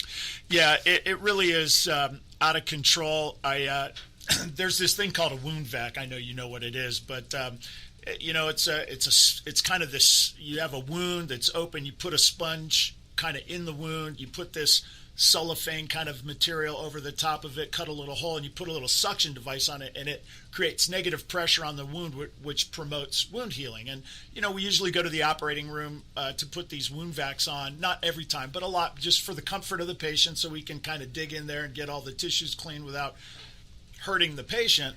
And they usually have wound vacs that are designed to be in the hospital, and then other wound vacs that are designed to go home. And I'm the doctor, so I put the actual apparatus on, the sponge and the attachment, but I don't have anything to do with the machine. I mean, I write the order. I never even see it. I leave and somebody goes to the patient's room when I'm not even there and hooks the actual machine up. So I write to discharge the patient home, and the person who puts that machine on puts the inpatient machine and sends it home with the patient. So I get a call on Saturday from that person saying, oh my God, I made this mistake.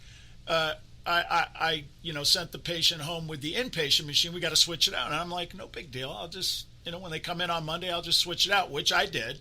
So a month later, I get reported for sending home the inpatient machine, and I'm sitting here. I had to spend, half an hour writing a defense and going before the board, and it's like, I literally have nothing to do with this. And and even if I did, so what? Somebody made a mistake and sent the wrong machine home. So what? We got it back. It's not a big deal. But this is kind of the way socialism works, right? The bureaucracy gets in there, and then everybody becomes defensive. It's taking care of the patient is really not even on the radar anymore, is it? It's about getting through your shift. It's about not getting in trouble. It's not creating waves. So the one thing I thought was the most frustrating thing about military medicine when I ended my career in military just a few years ago was that the administrators were basically, you could make rank, not by being a great surgeon. You could be the greatest surgeon and never make rank because you're too busy to do all the other issues to become an administrator and carry around a board to make sure everybody else wasn't making mistakes. And I thought it was this horrible idea of a zero defects mentality that you could be the best in the business. You could be the best trigger puller, for example. But if you weren't good at paperwork, you're not going to make rank. So you end up with a bunch of paper pushers making rank and watching over everybody else. And so they end up basically sitting around and telling everybody else what they're doing wrong while everybody else is doing all the work. And it created this horrible inverse relationship to the people that should be promoted versus the people who are actually in charge, making sure that nobody made mistakes, because it's so easy to get a good night's sleep while you're working extra hours in the OR and in the ER, and yet I can go home, get family time, make sure I get a good night's sleep, and come back and make sure everybody else didn't make a mistake. And that's my job, and I get paid more to do that, by the way. Yeah, my father was a career military officer, and one of the greatest things he taught me a lot of great things, but he taught me about bureaucracy. He was being in the military, of course, there's lots of bureaucracy, and he used to teach me a couple things. Number one, the rule of no blanks, meaning whenever you have a form, it doesn't matter what you put down there, you just can't leave anything blank. And he also taught me about incentives.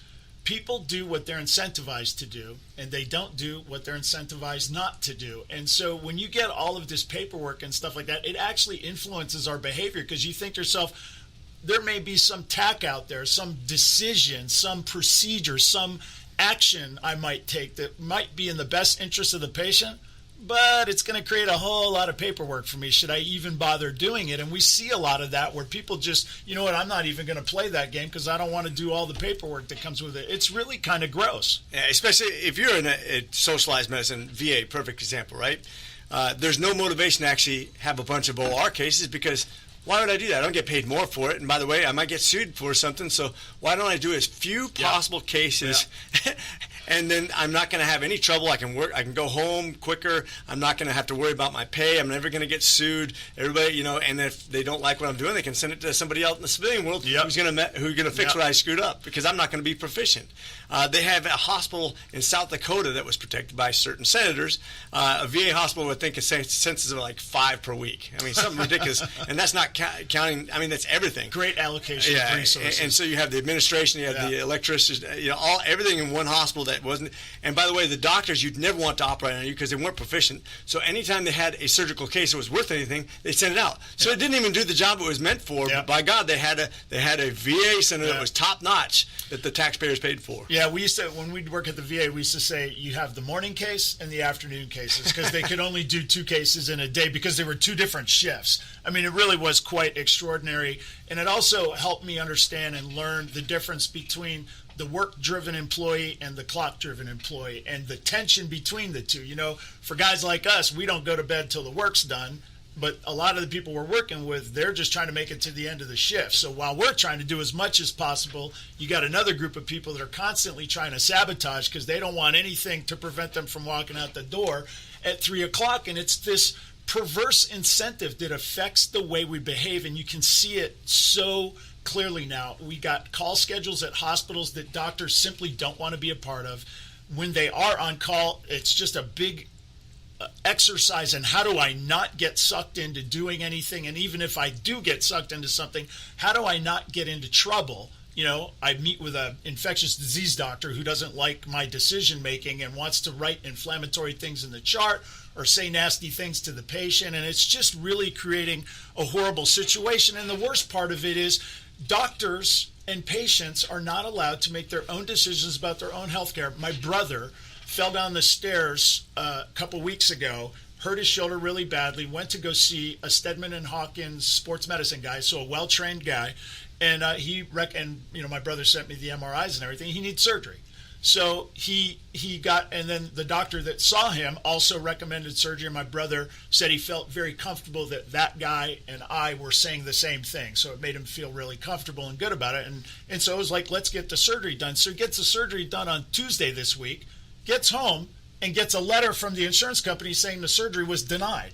And he's like, I don't even understand that. I just had the surgery. And I'm like, well, don't worry. It doesn't affect you. It's going to screw your doctor over. He's not going to get paid for doing the surgery. And this is the game that the insurance companies play.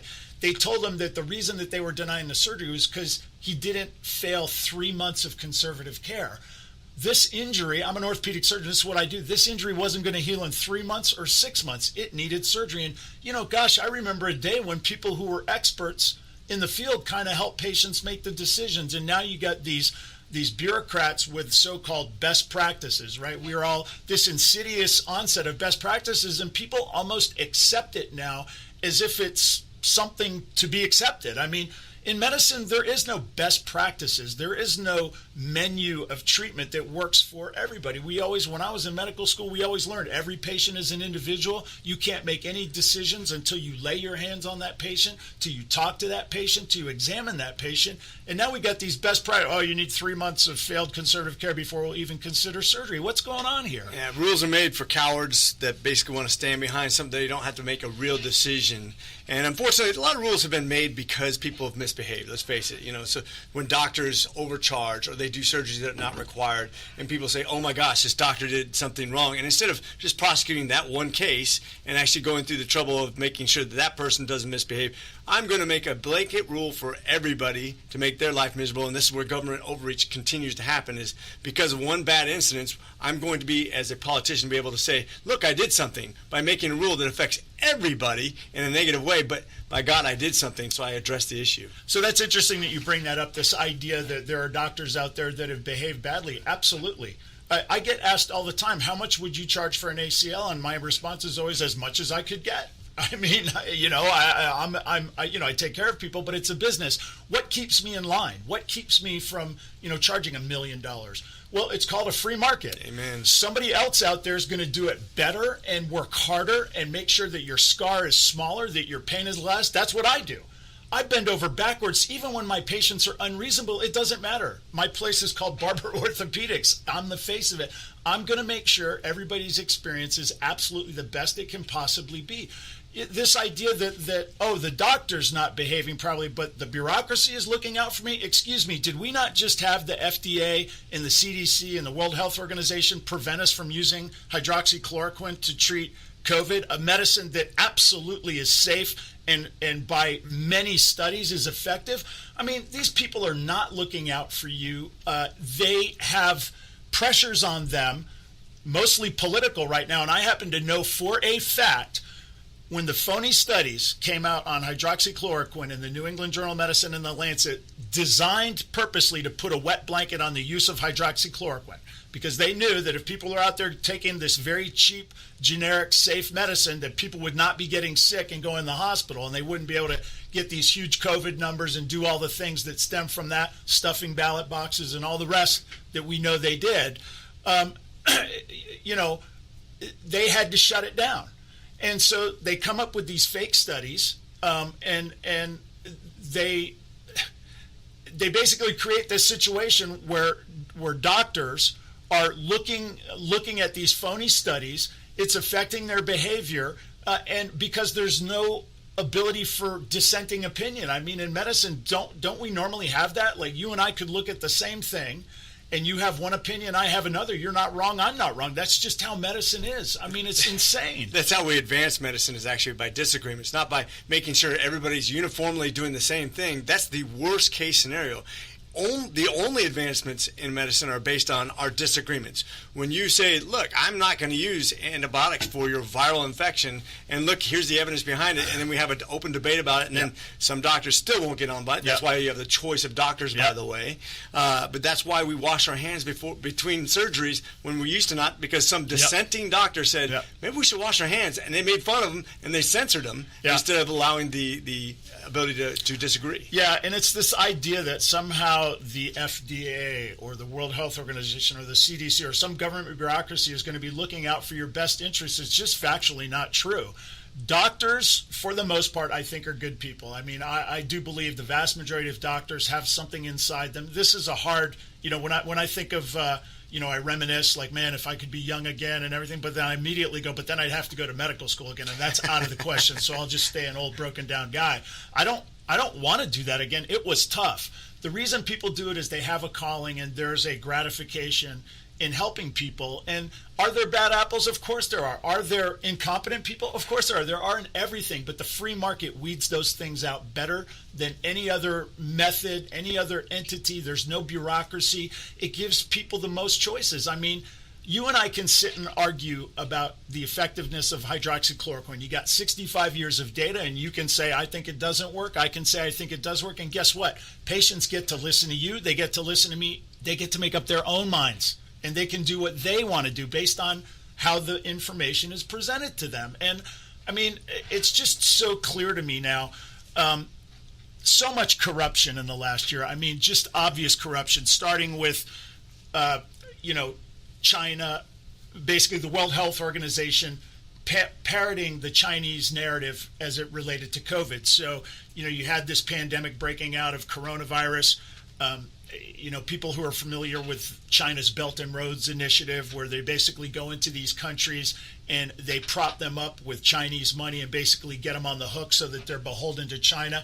Ethiopia is one of these countries, which, by the way, is where the head of the WHO came from, Tedros. So, of course, he's out there. China wants to continue travel early in the pandemic last year. So, Tedros, the World Health Organization, they put out a tweet saying there's no evidence of human-to-human transfer.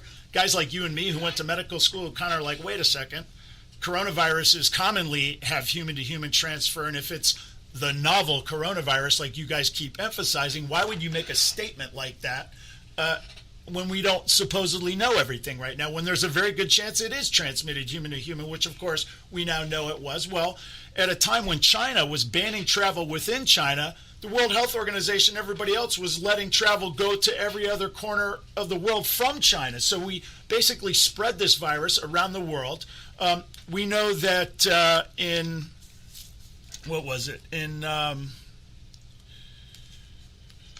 they had a conference of world leaders, healthcare leaders, in Geneva, Switzerland, and bureaucrats from the WHO went to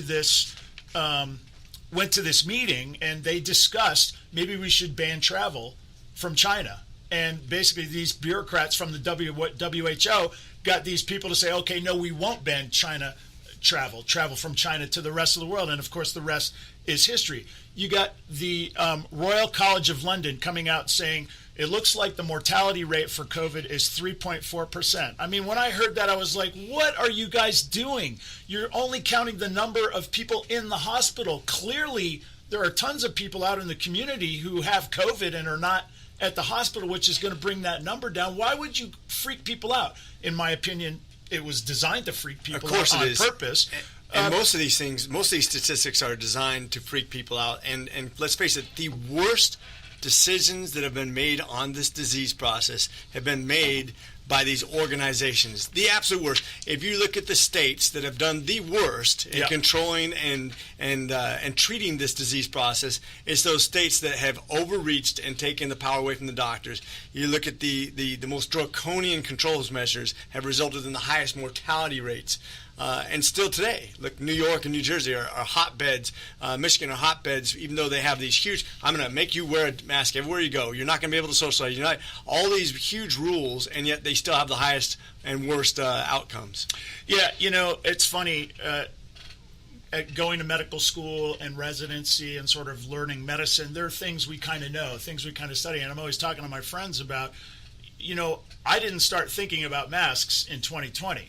I started learning about masks, 25, 30 years ago, studying them, the transmission of what we call influenza-like illnesses, influenza, coronavirus, paramyxovirus, rhinovirus, these aerosolized viral illnesses that we commonly refer to as the flu. The Journal of Epidemiology did a review of the literature from 1960 to 2009 and stated limited evidence supporting the efficacy or effectiveness of face masks to reduce the transmission of influenza-like illnesses. Before 2020, the consensus was that masks don't work. And then here's another thing. We used to think of masks as a particular kind of mask. You know what I mean? There was an N95. There was sort of the paper mask that we use in surgery. There was certainly the knowledge of cloth masks. The only peer-reviewed study that I'm aware of cloth masks, other than this bogus stuff that's come out lately, showed that you actually have a higher rate of transmission of influenza-like illnesses when you wear a cloth mask. How did this pseudoscience all of a sudden come into play? Any doctor who says, wait a second, I remember in 2019 when we thought another way, and then all of a sudden people are changing their minds, and I go to the hospital and I see people all masked up. What is happening? So this is why I think the outcomes are bad, because it gives people a false sense of security. Oh, look, now that I have a mask, I can do anything I want to, because they just lock into one thing, and now I have this signaling, this mask has made me safe, and the government's okay with that. Hey, now we've done our part. We did our part. Now if you get any disease process because you didn't do what I told you to, but I made a rule, and if you got sick, it's because you didn't follow my rule well. And so it's this false narrative, and that's what I think anyways. And anybody who's been, by the way, if you grew up in the smoking era, when my grandmother used to have parties at her house, smoke goes in every room. Yeah. Whether and smoke is thousands of times bigger than any virus, by the way. Yeah. And I don't care if you're wearing a mask or not, that smoke is going to go right through the mask. If smoke can go through the mask, what do you think a virus does? It's floating everywhere. Yeah. And by the way, MIT just came out with a recent study that says 6 feet is totally arbitrary, which we knew already. It's dumb. It's 60 feet. Yeah. Well, okay, come on now. Yeah. So if it's 60 feet and masks don't work, so in other words, you're telling me that there's really no way to control this other than keeping sick people away from well people, which we knew all along. It's as basic to medicine as we've ever had. And yet we keep on coming up with these new narratives based on government, which is just guesswork, not scientifically based. By the way, the one study you referred to that said that there was a difference between it, I think showed a 1% difference, and everybody locked in. See, there's a difference. Yeah. Well, 1%, anybody who knows how these studies are designed and what the outcomes were realized it wasn't statistically relevant. Significant. And then MIT just came out with another study.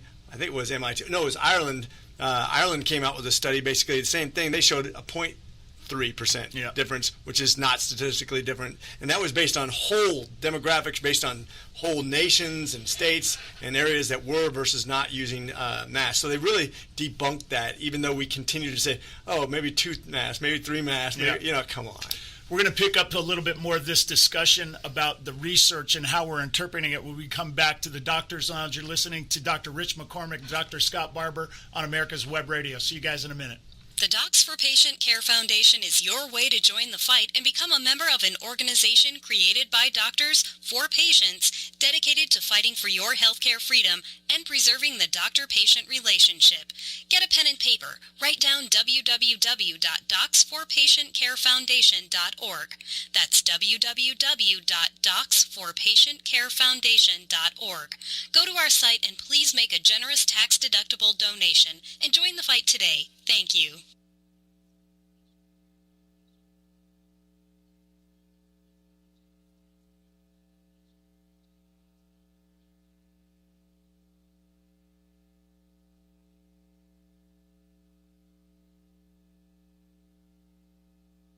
The Docs for Patient Care Foundation is your way to join the fight and become a member of an organization created by doctors for patients dedicated to fighting for your healthcare freedom and preserving the doctor-patient relationship.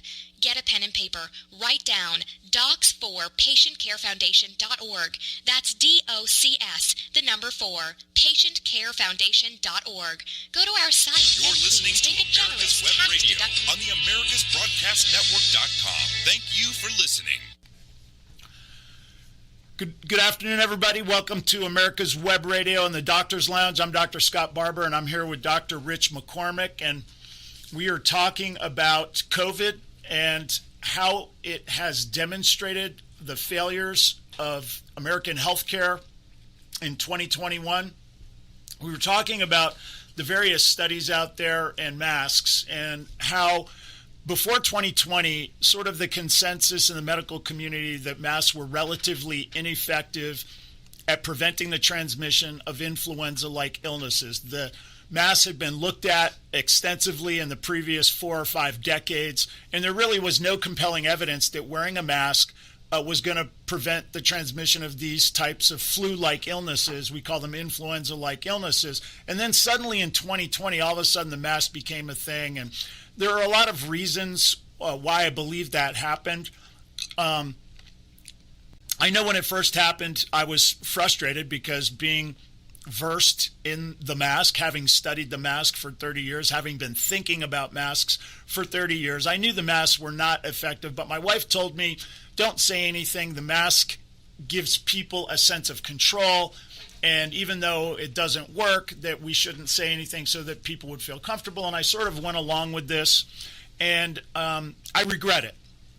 And I regret it because the proponents of masks have taken this thing to an absolute extreme. Both my daughters were in a school play a couple of weeks ago, and it broke my heart to see all the kids up there singing and dancing, all wearing masks. And I'm sorry if I hurt your feelings. I'm sorry if you disagree with me, but watching March Madness with these basketball coaches with the mask around their chin, and anytime they need to yell at a player, they pull the mask down and then put it back up over their face for a second. A lot of times they got the nose hanging out. You go to a restaurant, you wear your mask to the table, but then you take it off to eat. I'm sorry.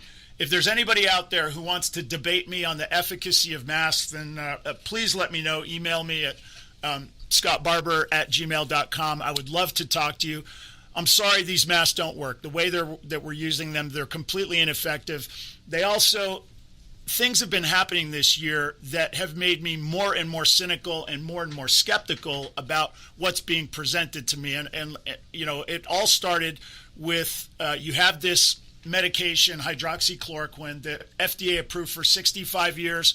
I knew it was a safe drug, but it really took me reviewing the literature intensely in 2020 to realize that it's literally like the safest drug we've ever had.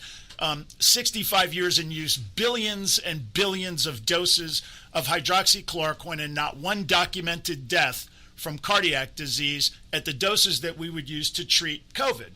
So, it doesn't get to be any safer than that. Chances are, if you have a young kid who went on a mission trip in a malaria zone, they probably took this medication as prophylaxis, not even treatment for something, just as prophylaxis. And so all of a sudden, you have the New England Journal of the Medicine and the Lancet, the number 1 and 2 medical journals on the earth, things that doctors used to think of like the Bible. If it was in the New England Journal of Medicine, you could take it to the bank. It doesn't get any more peer-reviewed than that. And they come out and tell me that hydroxychloroquine is not only ineffective against COVID, but it's cardiotoxic and it's unsafe. I knew as soon as I read it, the study was ridiculous, the way that it was set up. There was no way it was true. And I remember thinking to myself, this is not true. I don't know how they did it, but it's a lie. And certainly 2 weeks later, they came back and they had to retract these stories. And I'm sitting here thinking to myself, okay, so you lied to me about that, but I'm supposed to believe you about everything else? Is it me or am I the crazy one? It's been the most politicized disease of all time. Yeah. They've used to control every facet of our behavior, where we go, what we do, how we dress. They had a girl running an 800-meter run, which that was my race in high school, so very near and dear to my heart. Running 800 is a hard race to run anyway. They had a teenage girl running 800 in a mask. She ran at 2:07, by the way. It's pretty smoking fast. Yeah. But she ran in a mask. First of all, she's not in a demographic that's at risk. Teenagers just don't have problems with this disease. Yeah. It's just like the military. You had 17 people total in the military die of this disease. That includes the old grossly overweight. School-age children have 5-fold more chance of dying of influenza. That's Exactly. to put it in perspective. And this is on the CDC's website. So why are they not telling us? But at the same time, we're going to make the poor girl run a track. Yeah. By the way, she's outside, so there's another one we know that mitigates the risk. Yeah. I think 0.1% of all cases have been transmittable by tracing outside, and yet we're going to make her wear a mask. You're going to have the President of the United States address his august body, which was sparse because they were worried about transmission of disease. They're all wearing masks.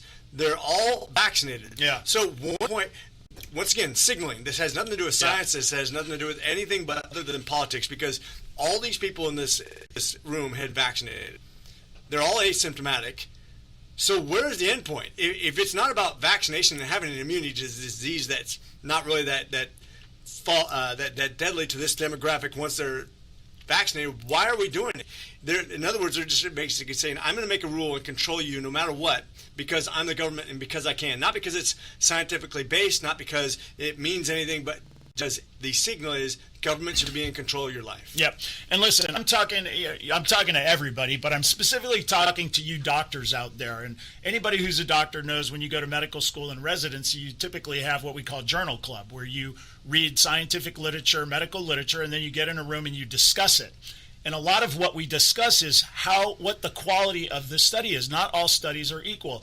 And, people are kind of becoming familiarized now with the phrases, randomized, blinded, controlled, placebo-controlled, crossover studies where one group is the studied subject and one group's the control. Then you redo it and you start making the other group the control, and then the previous group, the studied group. All of these things add to the power and the quality of studies, and we know this. And what we've seen in 2020 and 2021 is people with political agendas are comparing very poor quality studies, things that are not even studies, anecdotes, to high quality studies. And let's talk about that.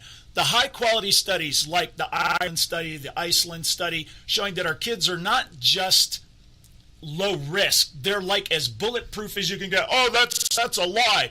There are kids who get it. Yeah, there are kids who get everything. There are kids who die of bee stings. But by and large, kids are as bulletproof as you can get. And I think there's also the Brazil study where they actually study the haplotypes of these viruses so they can tell that even if a kid goes to and they come home and then their parents get sick, they can tell that the parent did not get it from the child, even if the child is positive. And that's another thing. Being positive for COVID is not a case. That's just medicine, doctors out there. If my body sees a virus and fights it off and I never get sick, I'm not a case.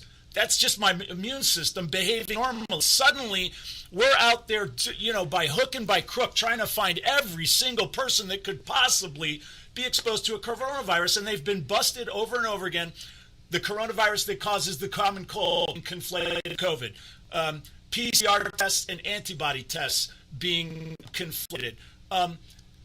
People who don't understand how PCR polymerase chain reaction works, you're basically taking a small piece of nucleic acid and amplifying it. Normally we amplify it 25, 35 times, but in the age of COVID, they've been amplifying it 50 times. I mean, it's almost like they're saying, we're going to get a positive result if it kills us. I mean, there's so much ridiculous fraud going on, and it's obvious to medical doctors, and that's why I'm speaking to you medical doctors out there. Stop it with these masks. Stop it with the hydroxychloroquine. Let's stop acting like this disease is what it is not. Now, I'm talking to my wife about this weekend, and I get really frustrated and fired up here. I have done my absolute best to follow these numbers myself because I'm old enough and experienced enough to be cynical enough to know that I don't trust anything I can't verify myself. And I do not trust anybody based on their education or their position or their title or anything like that. People are people. We're all sinners. We're all capable of we're all capable of fraud. We're all capable of dishonesty, and we're also capable of being duped. And so I'm very strict about that stuff. And when the disease first hit, I would go on Worldometer. I'd get all the data on the patients in Italy and South Korea and go them myself, look at the age and other information like that they had comorbid conditions. And it was obvious to me, not somebody telling me, but it was obvious to me, this is getting old people who are sick. 70s and 80s with comorbid conditions. It was obvious. It was screaming at me. And the reason I did this is because I'm a doctor, meaning I know how to look at this stuff. So, I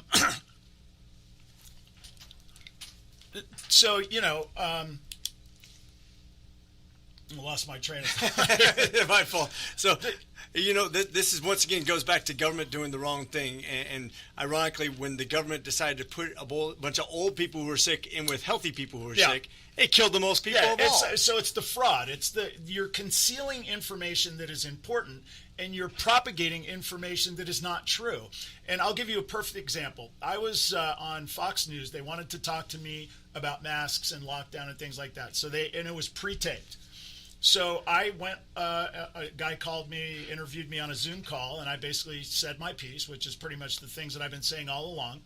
And the news, MSNBC, CNN, ABC, NBC, CBS, Fox News even, all trying to say that there was a spike in deaths in July.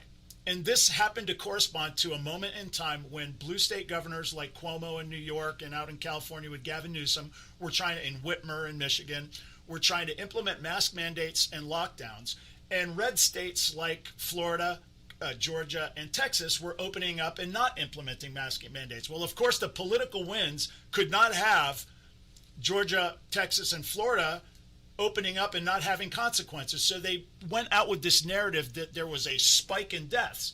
Well, they got busted. John Solomon caught them and published it in Just the News. They were taking deaths of people who died in April and adding it to the numbers in July to make it appear as if there was a spike in deaths. And I'm sitting here, okay, another lie, but yet I'm supposed to trust you on everything else. And the point I'm trying to make is now we sit here and people tell me, I was just talking to my buddy from California who was asking me some things about it. We have 400,000 deaths, right? That's what they're saying right now, is that we have 400,000 people in the United States who died of COVID. And what do I have to say to that? And what I have to say is it's not 400,000. I don't know what the number is because they won't let me see, but it is definitely not 400,000. Now, they had a study published in Just the News, or a look at if you looked at the CDC websites, only, I can't remember if it was 6% or 9% of total COVID deaths had just COVID. And we have seen with my own eyes people with gunshot wounds to the head diagnosed as COVID. People who had appendicitis, they go to the hospital, they get a COVID test, turns out it was positive, they go get surgery for appendicitis and die, that's listed as a COVID Correct. I got a knee infection, I'm consulted, the COVID test is negative, but the number one diagnosis is COVID. The Johns Hopkins University came out in their newsletter. Somebody happened to notice that if you look at the CDC's numbers, that they looked at the deaths year to year from like 2014 to 2020 and noted that you had pretty much the same number of deaths in 2020 as 2019, 2018, 2017, 2016, and so on. What they also noticed was that, you had a bunch of people that supposedly died of COVID. But what you also had was the normal number of, heart attacks, deaths, gone. The number of normal of, other kinds of deaths, influenza deaths, gone. And it's, to any rational person, it almost looks like, gosh, it looks like taking people that died of something else and you're calling it a COVID death. That study got retracted. Right. It didn't get retracted because it was inaccurate. It got retracted. There are